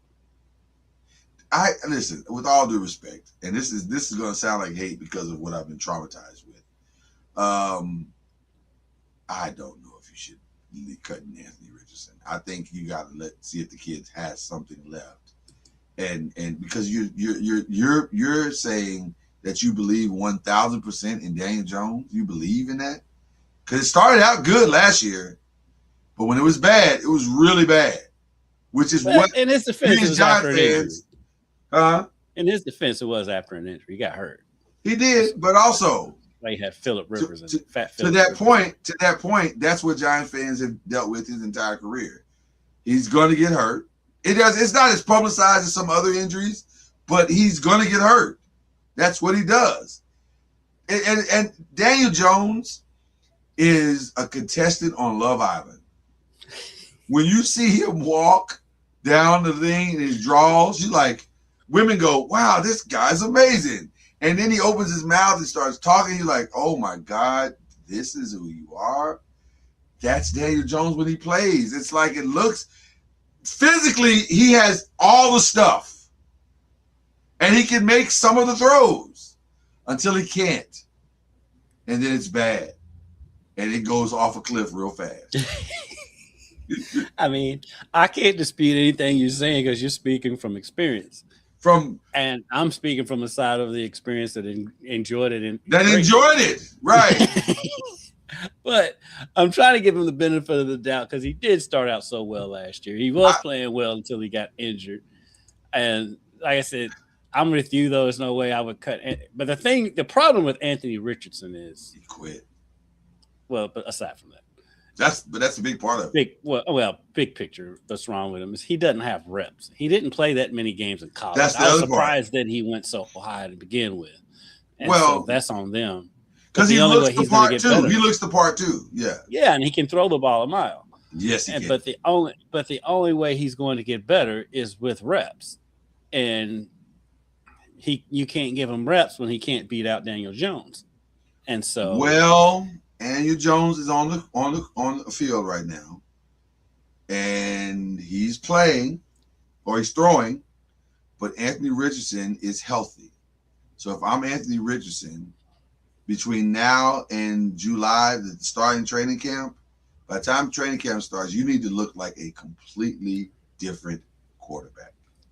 And you have to grow up. You got to grow up, kid. And speaking of growing up, there is also one more battle going on, and it's almost unbelievable to have this conversation, but this is real. Deshaun Watson is still in the mix in Cleveland. It's stunning that we're having this conversation, but the reports are saying now. I don't know if I believe them because it feels more like there's people that don't want Shedeur to be the guy because they don't like who he is. But at the same time, I have not heard the coach. They don't like Shedeur over what he is, so they're pumping up Deshaun Watson for what he really is. Right. Which is crazy. Because here's a guy who has done some things where you go, oh man, that's the face of your franchise. And here's a kid who his only flaw is that he's confident. And he's got so much money that he doesn't have to play by your rules. That's his flaw. And he's won over the fan base. They love him. Weird thing. They love him. Won over the fan base last year. One of the top jerseys sales in the NFL. And all it was just confident. It was competent looking play. It wasn't like he was great. He was okay. He's all right. Okay. He's fine. But his okay was better than anything Cleveland has seen in 25 years. His okay was better than the guy they actually chose for the position. Right. Which was Dylan Gabriel. I think, boy, if I were Cleveland, this would be a business decision more so than it'd be a talent one. Because he's not their future. What are we doing? It's not your future. You're not going to re-sign Deshaun Watson for another $250 to $300 million. Stop it. Here's what, if I was Cleveland, I would call Arizona and say, hey, got this great new shiny thing. Runs pretty good. I thought it didn't run, but we fixed it, did some things. It looks good. What do you say? The Colts could do the same thing. Colts could do the same thing. And Arizona would probably feel better about that new cleaned up automobile than the other one. I'm just saying. I think, and by the way, that is also why I think the noise about Deshaun Watson is so loud. Because I think Cleveland wants somebody to bite. They want somebody to go, Is he really playing that well? Well, how the NFL works. That if he can still play, they'll find a place. The thing is can he still play? There's a place that I would love to have him at, but the fan base would go. I know a place. I know a place. I know a place. And when I say it, you're gonna be like, that makes a lot of sense. The Jets. I was thinking of Jets too. Yeah, it makes a lot of sense. Because if he could be great there, that solves 60% of Aaron Glenn's problems. And by the way, you need to solve those problems because you're gonna lose Garrett Wilson at some point. At some point, Garrett Wilson's gonna say, I'm sick of playing with people that don't know how to play. And by the way, Garrett, if you're listening, you don't have to go there. I know a place. I know. You don't even have to change your address, sir. Hold on, let me do this right. Garrett, you ain't got to change your address, bro. You still live in the same apartment. Just walk right down the hallway. I'm just saying, bro. At some point, especially with this Malik Neighbors stuff, they were saying today that it doesn't look like he's not going to be available for week one. He's not. They haven't officially announced it, but come on, stop it. He's not. And so it's okay. It's okay because you want him back 100% when he comes back. And it's okay because mathematically he shouldn't be ready for week one. Right. Listen, I don't understand what all this rush back ACL talk is. It's crazy to me. Everybody's got to rush back. Patrick Mahomes, he's on the field. Man, what do you do? So you're going to just forego the $500 million that you're paying him just to rush him back and have him hurt again? That's stupid. What are we doing? I think a lot of it, though, is degrees in the tear and the type of tear it is. Reason why some people come back faster than others. I'm thinking. Can we just let people heal? Is that okay? Well, I'm thinking. Let people heal? Well, the advances in medicine, people are coming back faster. But the thing is, I'm thinking with Mahomes, because Mahomes is like back already. So I'm thinking his tear may not have been the same grade as Malik Neighbors' tear. And I think there's a difference in. Well, Malik's was bad, and also they had to go back in and clean some stuff up. Which he had to have a second surgery that they were expecting. Right. And so I'm just thinking that maybe, just maybe, there's just differences in because you know how it is. We just hear torn ACL, ruptured Achilles. We just hear the basics of it, but there's grades of these injuries, and so I'm thinking that maybe Patrick Mahomes' grade of injury wasn't as bad as wasn't as bad as Malik's was. So and I hate it for Malik Neighbors because I really like him and I hate liking him, but I really like him. He's so good. He is so good. So freaking good. Speaking of the Giants, there was a meeting. Tell me more. I'm not laughing because it's not funny, but it is kind of funny. Oh, it's funny on this side. It's funny. It's funny, period. Like you can't really. It's funny on this side. So when we last were here, everything was fine. Well-timed zoom by this camera. Right. I know. I saw that. I saw that. I don't know why they zoomed in, but it was perfect timing. When we last were here last Thursday, everything was fine in Giants land. In fact, a lot of optimism. Everybody's excited about the season. Good times were had by all. And then Friday, somebody called Jackson Garr on the phone and said, "Hey, what are you doing tonight?" Nothing, man. I was just gonna hang out with my girlfriend. How would you like to introduce the President of the United States? For real? I'm there. And so he went and introduced him. And that's not good because it depends on people aren't volunteering to introduce a guy who's been accused of pedophilia, theft, and a barrage of other given my position as what I do, I have to remain commentless. Right. No, I'll take care of it. But I'll just say this. But we'll say this: forget the political side. It was not the greatest look because it is a very polarizing time in our nation, and so his teammate Abdul Carter, a fellow freshman or a fellow rookie that he came in with, commented on the Beyonce's internet, and says, "Hey man, I thought this was AI. What are we doing?" And that's all he said about it. And that's really all he said. Both of them were eviscerated on Elon Musk's X. Mm-hmm. And then somebody reached out to Jermaine Ellamore and said, hey man, what's going on with your team? And he said, we're fine over here. But they did have a meeting earlier this week. And from what I was told and what I've seen, the veterans of the team spoke out at this meeting. And I'm pretty sure the meeting went something like this. Hey, Jackson. Hey, Abdul. Don't mind what you feel. Don't mind what you believe. But publicly, shut up. And that's really all it is. That's the whole thing. Like, because my whole thing with it, as far as Abdul's side of it, you got his phone number. Text him that.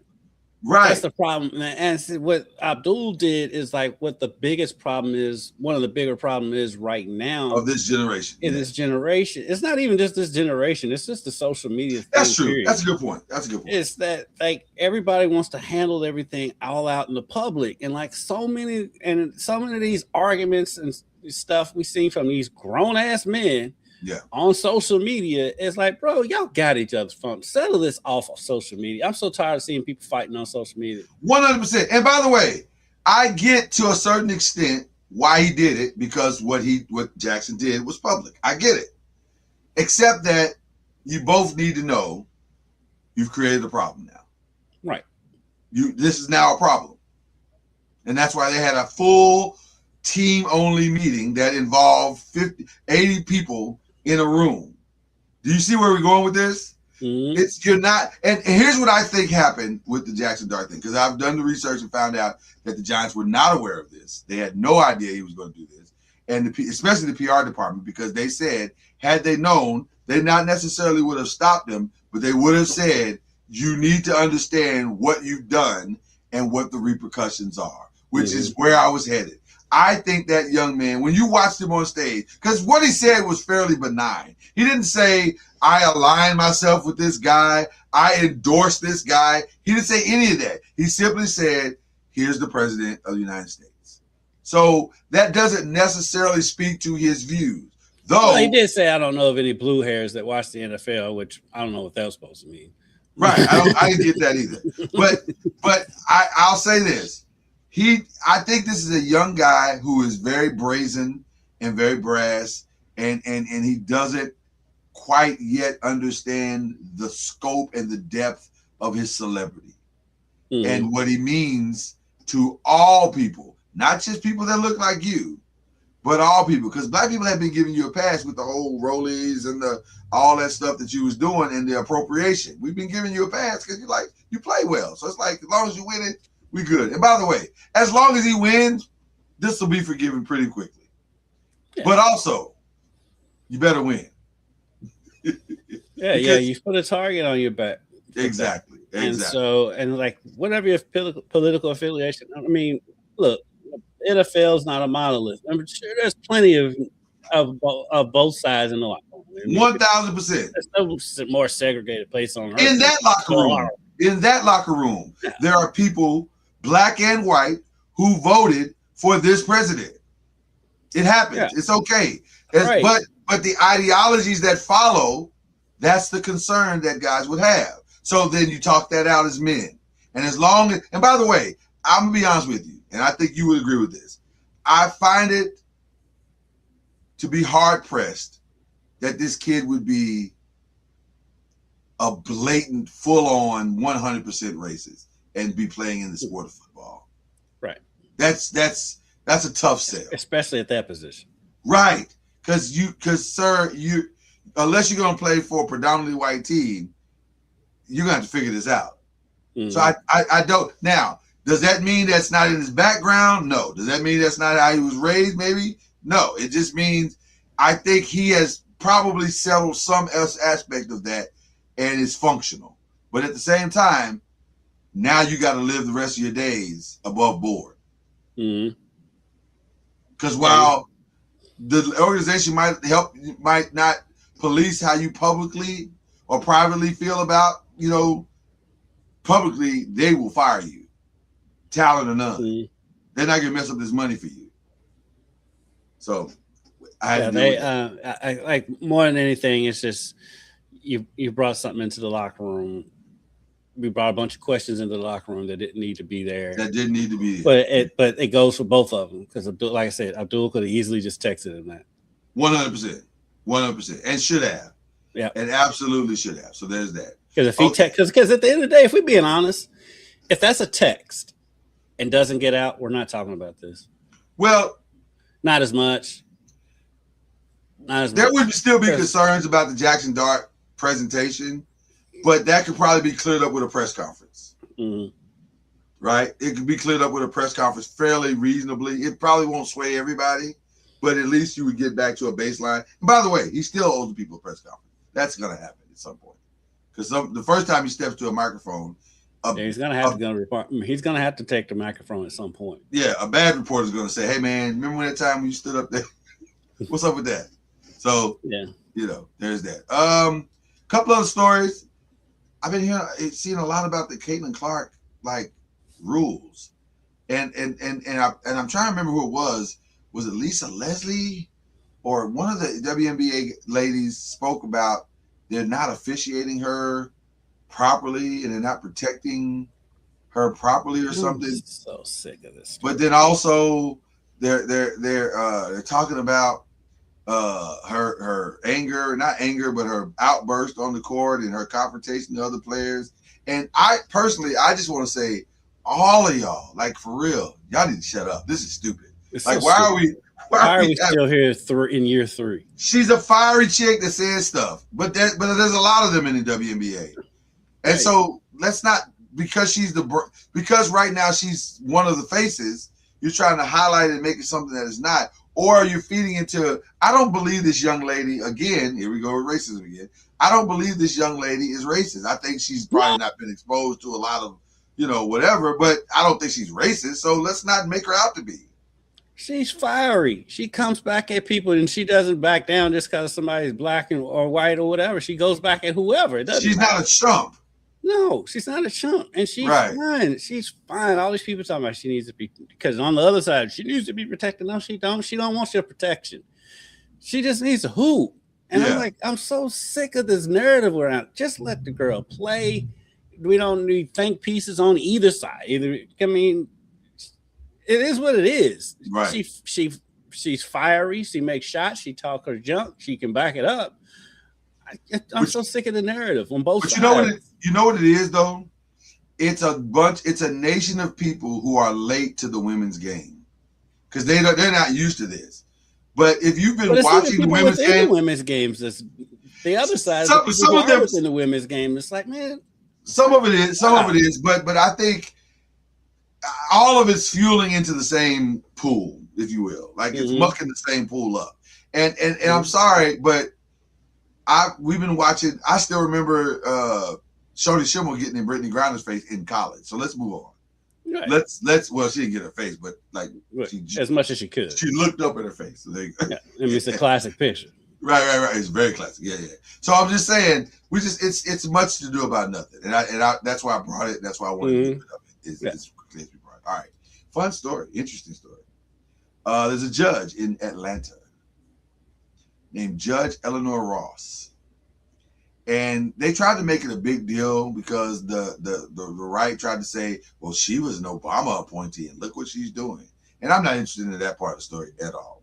But I am interested in the part of the story where she was clapping cheeks in her office. So that was real. Yeah, it's real. That happened. I thought that was just some nonsense going around on social media. No, that's a real story. That is an actual story. And there was no real punishment that she got from it. What's would be the punishment? Well, the punishment from a job perspective is no punishment. She probably shouldn't be clapping cheeks in the office. But she was voted into office, right? Yeah, she's voted in office or appointed to the position, and so you probably should be. Yeah, right. You should be clapping cheeks in the office. Although no, you shouldn't. But I'm not tripping on that. The part that's a trip is that she's married, and the person she was slapping cheeks with was not her husband. Oh, there was another person in the video. So I just glanced through it. I didn't see the video. Is there video? Apparently, I mean, I was seeing some video popping through. I don't know about the video. I don't know about the video. I hadn't seen the video. I just know about the story. And I think the board made her, the review board made her write like to her clerks and apologize because they could hear the clapping outside, which to me is the best part of the story. Because if you can you imagine? Can you imagine sitting on your lunch break? That's the best part of the story to me. Because can you imagine sitting on your lunch break and your boss is hey man, what is, hey man, are you here? Do you hear that? What's, is she in there with somebody? Like what's going on? Like that's the best part of the story to me. Like, with all due respect, that, you know, and I'm praying for your marriage because now you got a whole situation that you're gonna have to deal with, and that's wildly uncomfortable, and I don't wish that on anybody, you know. But also, I got to get these jokes off because come on, man, I can't imagine being a clerk. And according to the story, this was going on for a while. Like, this wasn't a one-off. This was like whoever this person was she was with, I think it was like a standing appointment. And so that's wow. That's kind of funny to me. But, you know, I just can't imagine sitting outside the office and it's... Especially that office.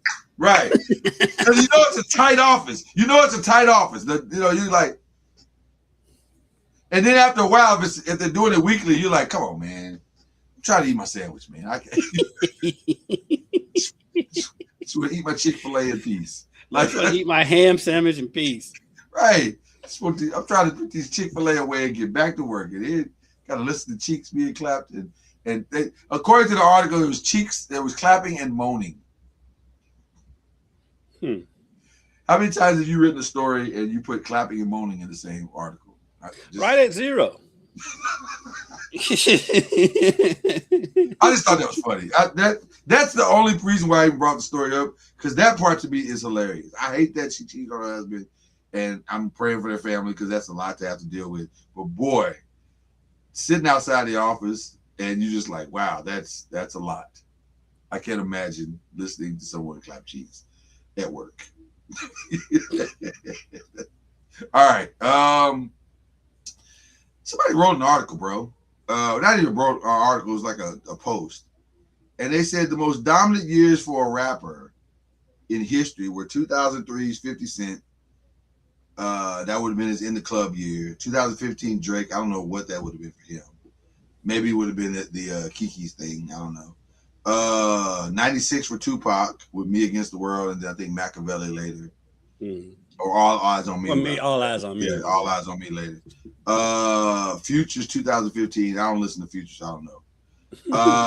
2024 Kendrick, which you could argue that might be the most dominant single year for a rapper ever. Like 2001 Jay-Z.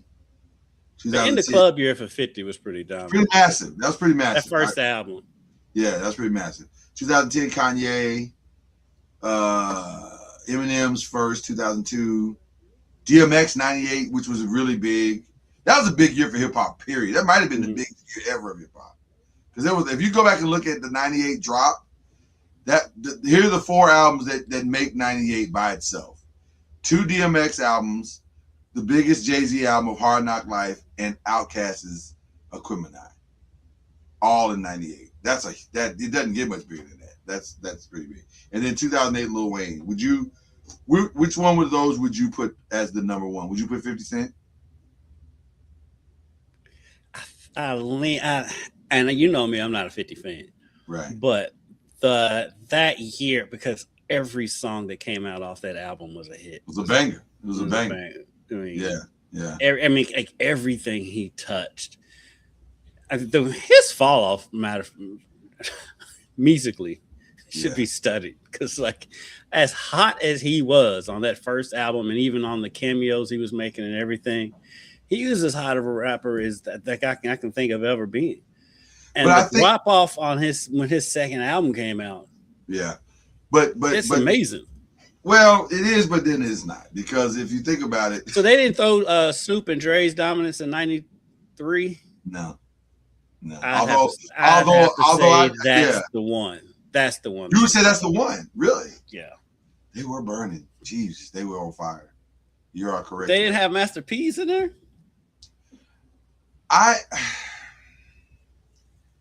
No, because I don't think the sales, or not the sales, but there was no real defining.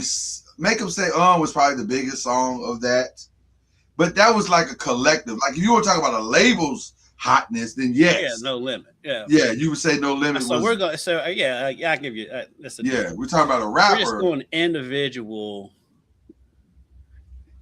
I still have to put Snoop's dominance at that point. I think it's close with Snoop and 50. Yeah. As far as single rapper go.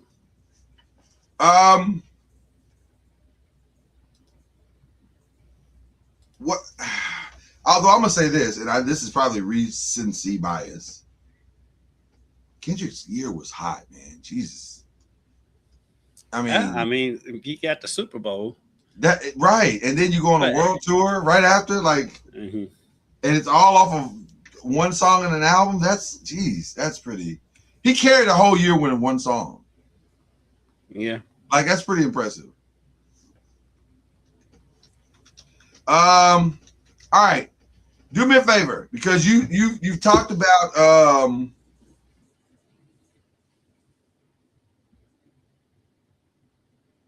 Talk about where we are in 24 and 24. Oh, okay. Because like you went away for a second, and then like I was like, "What are we doing?" 24 and 24, another fantastic episode. We're down to the final round now, and it's been some surprises, but I do think I know who the winner is going to be. I mean, you know me, I'm so bad with names, but it's the dude that came on. He's got the hair, and he didn't have to compete in the semifinal round because he advanced, so he got to rest. So he's coming in somewhat fresh for the show. He had like an hour off, and so I think he's going to win this. But 24 and 24, if you're not watching it, is a spectacular show. And also, if you've heard us talk about the BBQ show on there, the barbecue brawl. That also comes on Monday. So 24 and 24 comes on Sunday. Barbecue Brawl comes on Monday. And that's been fantastic. It's because Bobby Flay is literally competing against his lady. His team's competing against his lady's team. His lady, she's lost. Every team starts out with 4 people plus the chefs, which is Bobby Flay, his girl, and then Anita, who won it last year. And so Bobby's team lost a player off of this week's team. His girls already lost 2 players, and Manit has all of her team intact. I think we're headed towards a Manit repeat. It feels that way, but I don't know, because the other side of the Manit, can you hear me? Yeah. Okay. The other side of the Manit thing is so that, full disclosure, the little black chef, the young black one, female, she's from a show called Yes Chef. And the whole premise of Yes Chef is that these chefs were on that show because they had anger issues. And their anger issues were keeping them from being great. And I see a lot of her tendencies still in her. And it feels like she's going to fall apart. And she's one of the strongest chefs on that team. So if she falls apart, then it's the 3. And I don't know. I think they can pull it out. I agree with you. Manit probably has the strongest team, but also the 2 that Brooke has left, they're good. They are good. They are very good, and they can carry that. And by the way, they're both really good. Realistically, there actually is an advantage for your team if you only got to feature 2 dishes. Right. Because Manit's dishes were good this past time, but the 2 dishes that Brooke offered were very good. So when you wear them next to each other, it's a loss. So I don't know, man.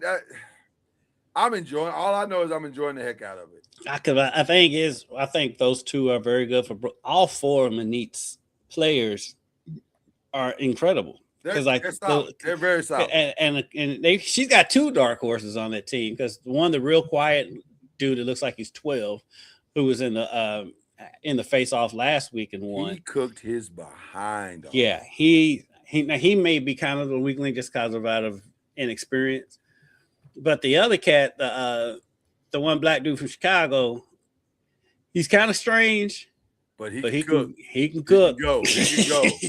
and he might low key be the best of the four. Because he looks like he's about to explode at any point. Every time he has a very much Chicago temperament. But then, like that, he's smiling. Because he's constantly frustrated. He's like, man, they keep taking the stuff I want. And then he'll take the thing that's left over and turn it into something great. And you're like, hey, man, just shut up and cook. Like, you're doing a phenomenal job, bro. Yeah. I think Monique's gonna win it again.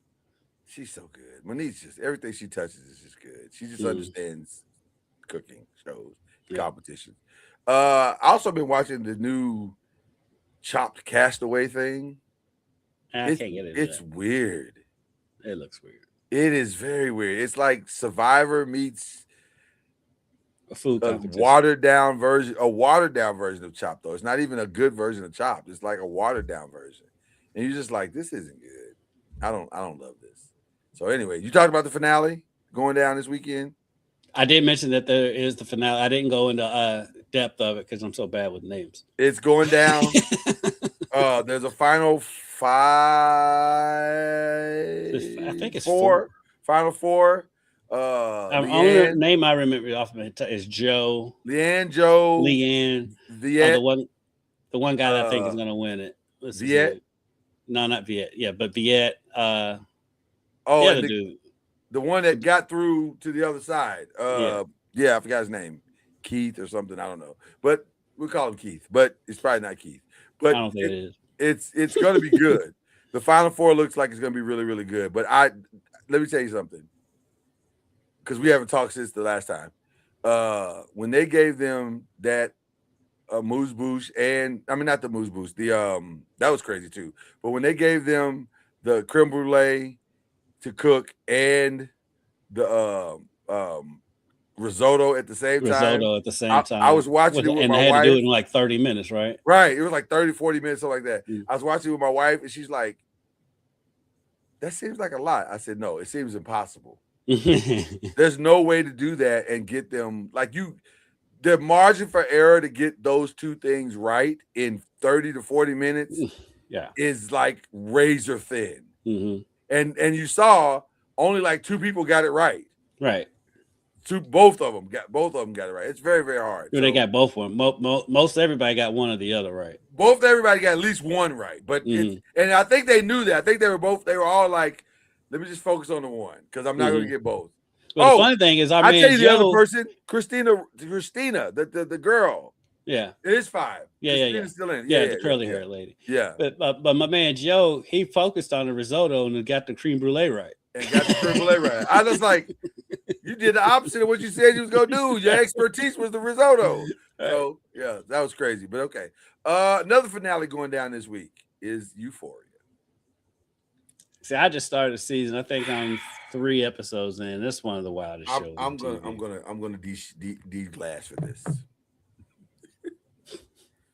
I don't know what I've gotten myself into. To be honest with you, Euphoria. I'd heard about it for years, and I'd heard about people talking about it and saying, "Oh, Euphoria, it's just this, is that, and the other." And I'm like, okay. And I like Zendaya. I really genuinely like Zendaya. I think she's a cool young lady. She makes very interesting choices as far as her career is concerned. Because she made a movie, about threesomes, which is crazy. And threesomes and tennis, which is a crazy combination. But she makes interesting choices. But none of her choices are more interesting and more polarizing than Euphoria. Mm-hmm. That is the only show to me that is wilder than Euphoria is The Boys. Right. And that's because of the violence. Yeah, it's because of the violence. Euphoria is crazy because this could be real. It feels very autobiographical. like she's telling someone's real life story. And by the way, I think they're going to clean up at the Emmys. I think she's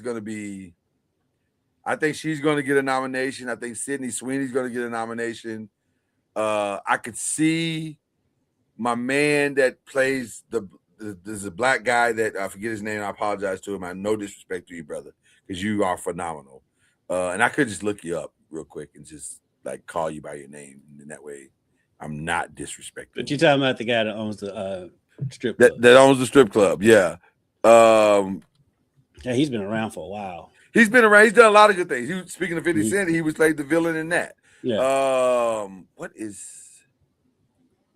What is his name? It's not Coleman. Coleman Domingo is actually Adewale Ikunye Agbaje. Mm-hmm. And he's been in a lot of great stuff. He's a phenomenal actor. Yeah. He's really good. I could see him maybe getting a nod as a supporting actor. At least getting a nominee. Yeah, at least getting a nomination. I don't know if he'll win, but he's definitely worthy of a nomination. Her husband, Jacob Elordi, could get a nomination. It's really good. It's just really well done. Sharon Stone does a phenomenal job in this, and you don't even know it's her. Oh, that's the TV exec. Yes, okay. Yes. I didn't realize that was her either. A lot of people don't even know it's her, but she does an outstanding job in this. But it's really good. It's just the weirdest thing you've ever seen. It's wild stuff. It's wild, and it's and they have set up a season finale that is probably going to be much talked about because the last episode was crazy, and I'm like, this is crazy. I don't understand how we got here. Like this is, but show's crazy. Yeah, it's wild. So Euphoria is going down this week. My girls and I love The Floor. We love The Floor. You don't watch The Floor, do you? Mm-mm. The Floor is the most basic and exciting game show probably on TV. Because there's nothing complicated about The Floor. You can sit and feel like you're a genius playing The Floor, except that you don't realize how much pressure is in a minute. You don't realize it until you're sitting there playing alongside them and you're going, yo, this is a lot of pressure. Like, because you got to get every answer right. You got to get it in a timely manner, and you can't really miss. Because if you start missing, you'll lose. It's a really kind of fun show. So I like The Floor. And then The Chi is back. Yeah. You didn't like The Chi, did you? Tell you, I've been done on The Chi since like the 3rd or 4th season. What happened for you? The time. By the way, I'm not saying you're wrong. The time when the season finale that season. Yeah. Well, I was lukewarm at that point anyway. Spoiler alert for anybody who's not seen it. So but what's the gangster's name who became the mayor of Chicago? Duda. Yeah, when Duda became the mayor, I was waning at that point. Right. But then when old girl was Candy, when she shot him multiple times at close range. Yeah. And he survived and was perfectly fine. I'm like, I'm done. He survived the first one. He didn't survive the second one. Oh, he's dead now? Yeah, dude, gone. Right, and shout out to my frat brother. He's my frat brother. My homeboy, well, technically my goddaughter was on a couple episodes of that show. Really? Okay. So you got my homeboy Tech. Well, she was kind of an extra. She was like a secretary somewhere or something. Gotcha. But yeah, my boy Terry that I grew up with and went to Murray with, his oldest daughter. She's an actress, and she was on a few episodes of The Chi. Got you. I don't like starting series and then not ending them. It's hard for me too, and so for me to give up on a series says that I have given up way left. Yeah. I have given up on some stuff for real, but I typically, if I start you, I'm probably gonna. If I start, because I want to see how the story ends. I do. Yeah, but like, yeah, it just got so unrealistic. I was just like, I will say this: this is the final season. The series is coming to an end. It has started well. Mm-hmm. It started well. I will say that. The first 2 episodes, they have been good. Mm-hmm. So I'm hoping, beyond hope, that this is going to end well. The Neighborhood ended. 8 seasons worth of The Neighborhood. The last episode felt like they tried to force 8 years of emotion into 30 minutes. And when it's not even 30 minutes, like 24 minutes. Mm-hmm. And it didn't land. So I was a little disappointed. I'm hoping that doesn't happen with the shot. Usually in hour-long situations, you're able to resolve it. Yeah, you can tell properly. tell more story. Yeah. So there you go. So that's all we got for you as far as what we're watching, as far as the rest of the stuff. If you're at work and you hear cheeks clapping behind you, say nothing. Let that person have the moment that they're in. Well, did you see the latest? Oh, what happened? Did I miss something? Is that breaking news? They identified the deputy chief. Oh, of the situation? Yes. They have a name now? Yes. Oh, that's not good. Not only do they have a name, they have a picture of my boy. Oh no. Oh no. What does he look like? I mean, they match. I mean, they're both, They match? That is hilarious. They match is a crazy, crazy statement. Oh, another breaking news. It is official. The new series or spinoff of A Different World will air on Netflix September 24th. They finally set a date because they've been saying set a date. Yeah. Shout out to Dwayne Wayne, who's also in Euphoria. It's a weird role, but he's killing it though. He's actually killing it. I'm very impressed and happy for Dwayne. But yeah, this is wow. I low key want to see the picture. I may have to wait till after the show because I don't want to hold the show up. Just type her name into Twitter, it pops up. But I was trying not to. Well, you're so patient with me. I appreciate you because I kind of do want to see the picture now. All right, they have a picture of him. Oh wow, that's well. They match. Yeah, she's got some explaining to do. Mm-hmm. He's the deputy chief. Oh man, this is bad. She about to lose her job. Yeah, especially about to be done. Kelly, Collie, they both about to lose their job. Plus, guess what? Guess where her husband is? He's the assistant district attorney. That makes for an awkward time. Like, oh, what a tangle web we weave. I wonder if everybody's going to try to keep that. How do you keep all three? Somebody's got to go, and it can't be the husband that got cheated on. No. Okay. See, this is why you should be clapping cheeks at work, especially when people are there. Especially. You're the judge. You can't send folk home. Just say y'all go home. Okay. Midday cheeks is crazy. Let me just can we all agree that midday cheeks at work skyrockets in flight.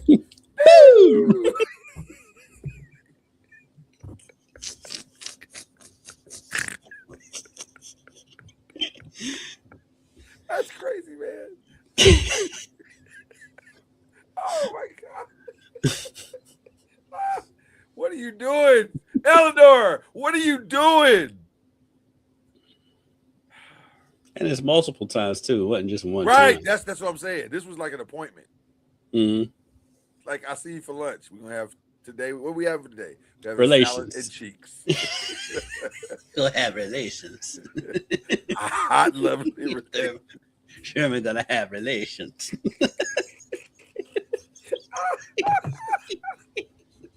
Oh my God, that's so funny. That's so funny. Well, listen. I get it. I don't. I don't get it. There's no impulse control. It's got to be at noon. Y'all can't coordinate a better schedules than this. Okay. And I'm not advocating cheating. Let me be very clear. I'm not advocating cheating. I'm just saying. Advocating discretion. Right. No matter, even if it's not cheating, even if it's with your spouse. And also, look concerned about the fact that the deputy chief and a judge can't coordinate a schedule that they can't get caught. I'm very concerned about it because if y'all can't coordinate that, I'm supposed to trust you to make great judgment in court and also solve crimes? I don't think so. I'm just saying. This is the easiest case you'll ever have. Okay, I'm done now. Oh, Eleanor, you gotta do better. Maybe she's in love. Maybe she's found true love in this deputy chief. Found true something. Now it's gonna cost you your job. But hey, maybe a good time is worth that.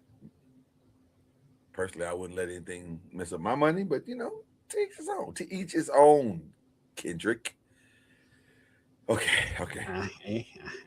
I'm not the judge. We should go to shout outs because this is for sure gotten off the rails. But it's funny. That's what we do here. We do the funny. We do. Okay. Let's is that a round of applause? What is she? Are you hearing clapping? I'm hearing clapping. I don't know why. Okay. We're moving on.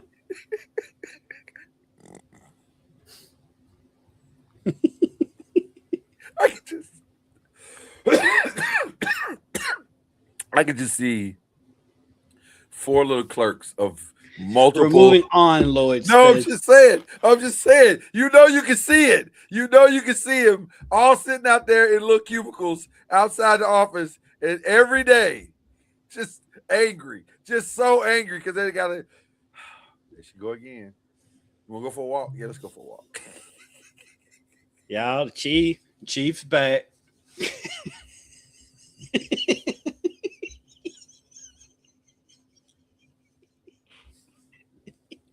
He's back. Jeez. Really? Can you pick another time? They were probably scheduling their lunch breaks around that at some point. They were probably like, I don't want it. I'm not. But then also, there's always one that probably scheduled his lunch break during that every time. We should move on, shouldn't we? Okay. All right. We're moving on. Kendrick, Jesus. We don't have to shout outs. Yes. What are we shouting out? Just shout out my boy Chris Redmond again in the Louisville Kings. Yeah, man. If they win this Sunday, they advance to the playoffs. That is awesome. Listen, it's been a challenging season for them, but they have weathered the storm. So I'm especially excited. the way the season started. Yeah, it did not start great. Yeah, it did not start great. They got the offense turned around a little bit. The defense is probably the best defense in the league, and so shout out to them. Shout out to my cousin Mo, the defensive backs coach, because he's a baller. And so shout out to my. They're not the problem. No, they're not the problem. Who am I shouting out? I want to shout out you and Charlie. I'm sure Charlie is in euphoria right now. Not the show, but the actual feeling. Because his Knicks are doing it, and his Spurs might do it, which is the dream scenario. It's orange and blue skies in his world right now. Either way, I do want to see his, because he says he's still going to root. He's going to root for the Knicks over the Spurs. Charlie's incapable of picking one or the other. Like, he's going to root for the Spurs. He's not going to be upset if the Spurs beat the Knicks. He's not, because that's not how he's built. Charlie loves people, and that's the best quality of him. He loves people, and he's loyal. So he's going to root for both. He may not root as loud for the Spurs as he'll root for the Knicks, but he'll support them in his own way. Yeah, in his own way. So but he's in a great place right now. It's good stuff. I do have one quick question. Why can't they're interviewing Gunther on ESPN this morning? Yes. They can't get that man. WWE Clash in Italy is going down this weekend. They can't give that man a microphone. Nah. First of all, his English is not great. So the English ain't the problem. The problem is how hollow the sound is. And I'm like, how does ESPN, this network, always have audio issues?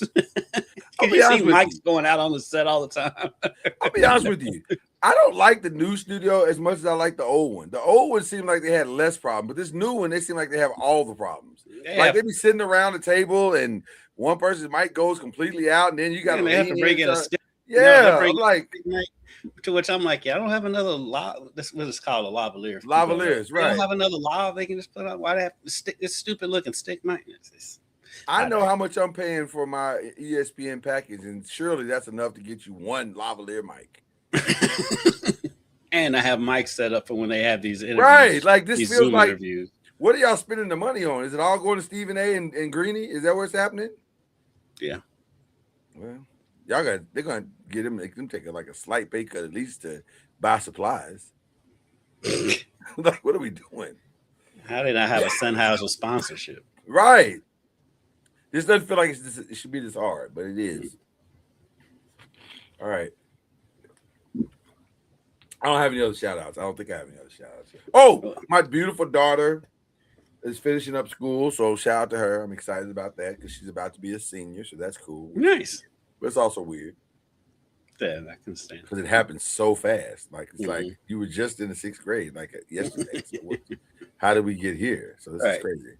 You know, and then shout out to all my friends whose children are graduating or have graduated. That's always fun to watch the pictures on the net, on Beyonce's internet, and see those people graduating. If you're wondering why we didn't have any Kevin Hart news or anything, because I'm over it. Yeah, I'm so far over it. If you're wondering it's why, it's a comedy show, and that's what it's. I'm ready to move on. If you're wondering why I didn't bring up the Teray Cheyenne Bryant, because I did that on Tuesday, and if you want to see my thoughts, you can go listen to that on Tuesday. It's funny. That's funny to me. Listen, shout out to her. If you can't convince them that you got a degree, take your clothes off. Start it up. If you're trying to stay in the game, start it up. One of those is gonna work. I'm just saying. I ain't mad at her. She's trying to stay relevant, kid. She's fighting for her life. Everything I know about that story, I've learned from you on this podcast. Yeah. She's R. Kelly. She's R. Kelly in front of Gail King right now. She's fighting for her life. So anyway, that's all we got. That's all. Enjoy. We got a game 7 tomorrow. It's going down. It should be great. Clash in Italy, if you're a wrestling fan, that's going down Sunday. That's also going to be great. It's just going to be fun. I've enjoyed my weekends. I'm enjoying my weekends here. June is here. Can you believe that? June is already here. It's crazy. But listen, this is the year. Let's keep doing good things. Let's keep being good people and in doing the best that we can in tumultuous times to be there for one another. If we can do that, I think we'll make it through anything. So with that being said, go clap your own cheeks as long as they belong to you, and cue the whistle.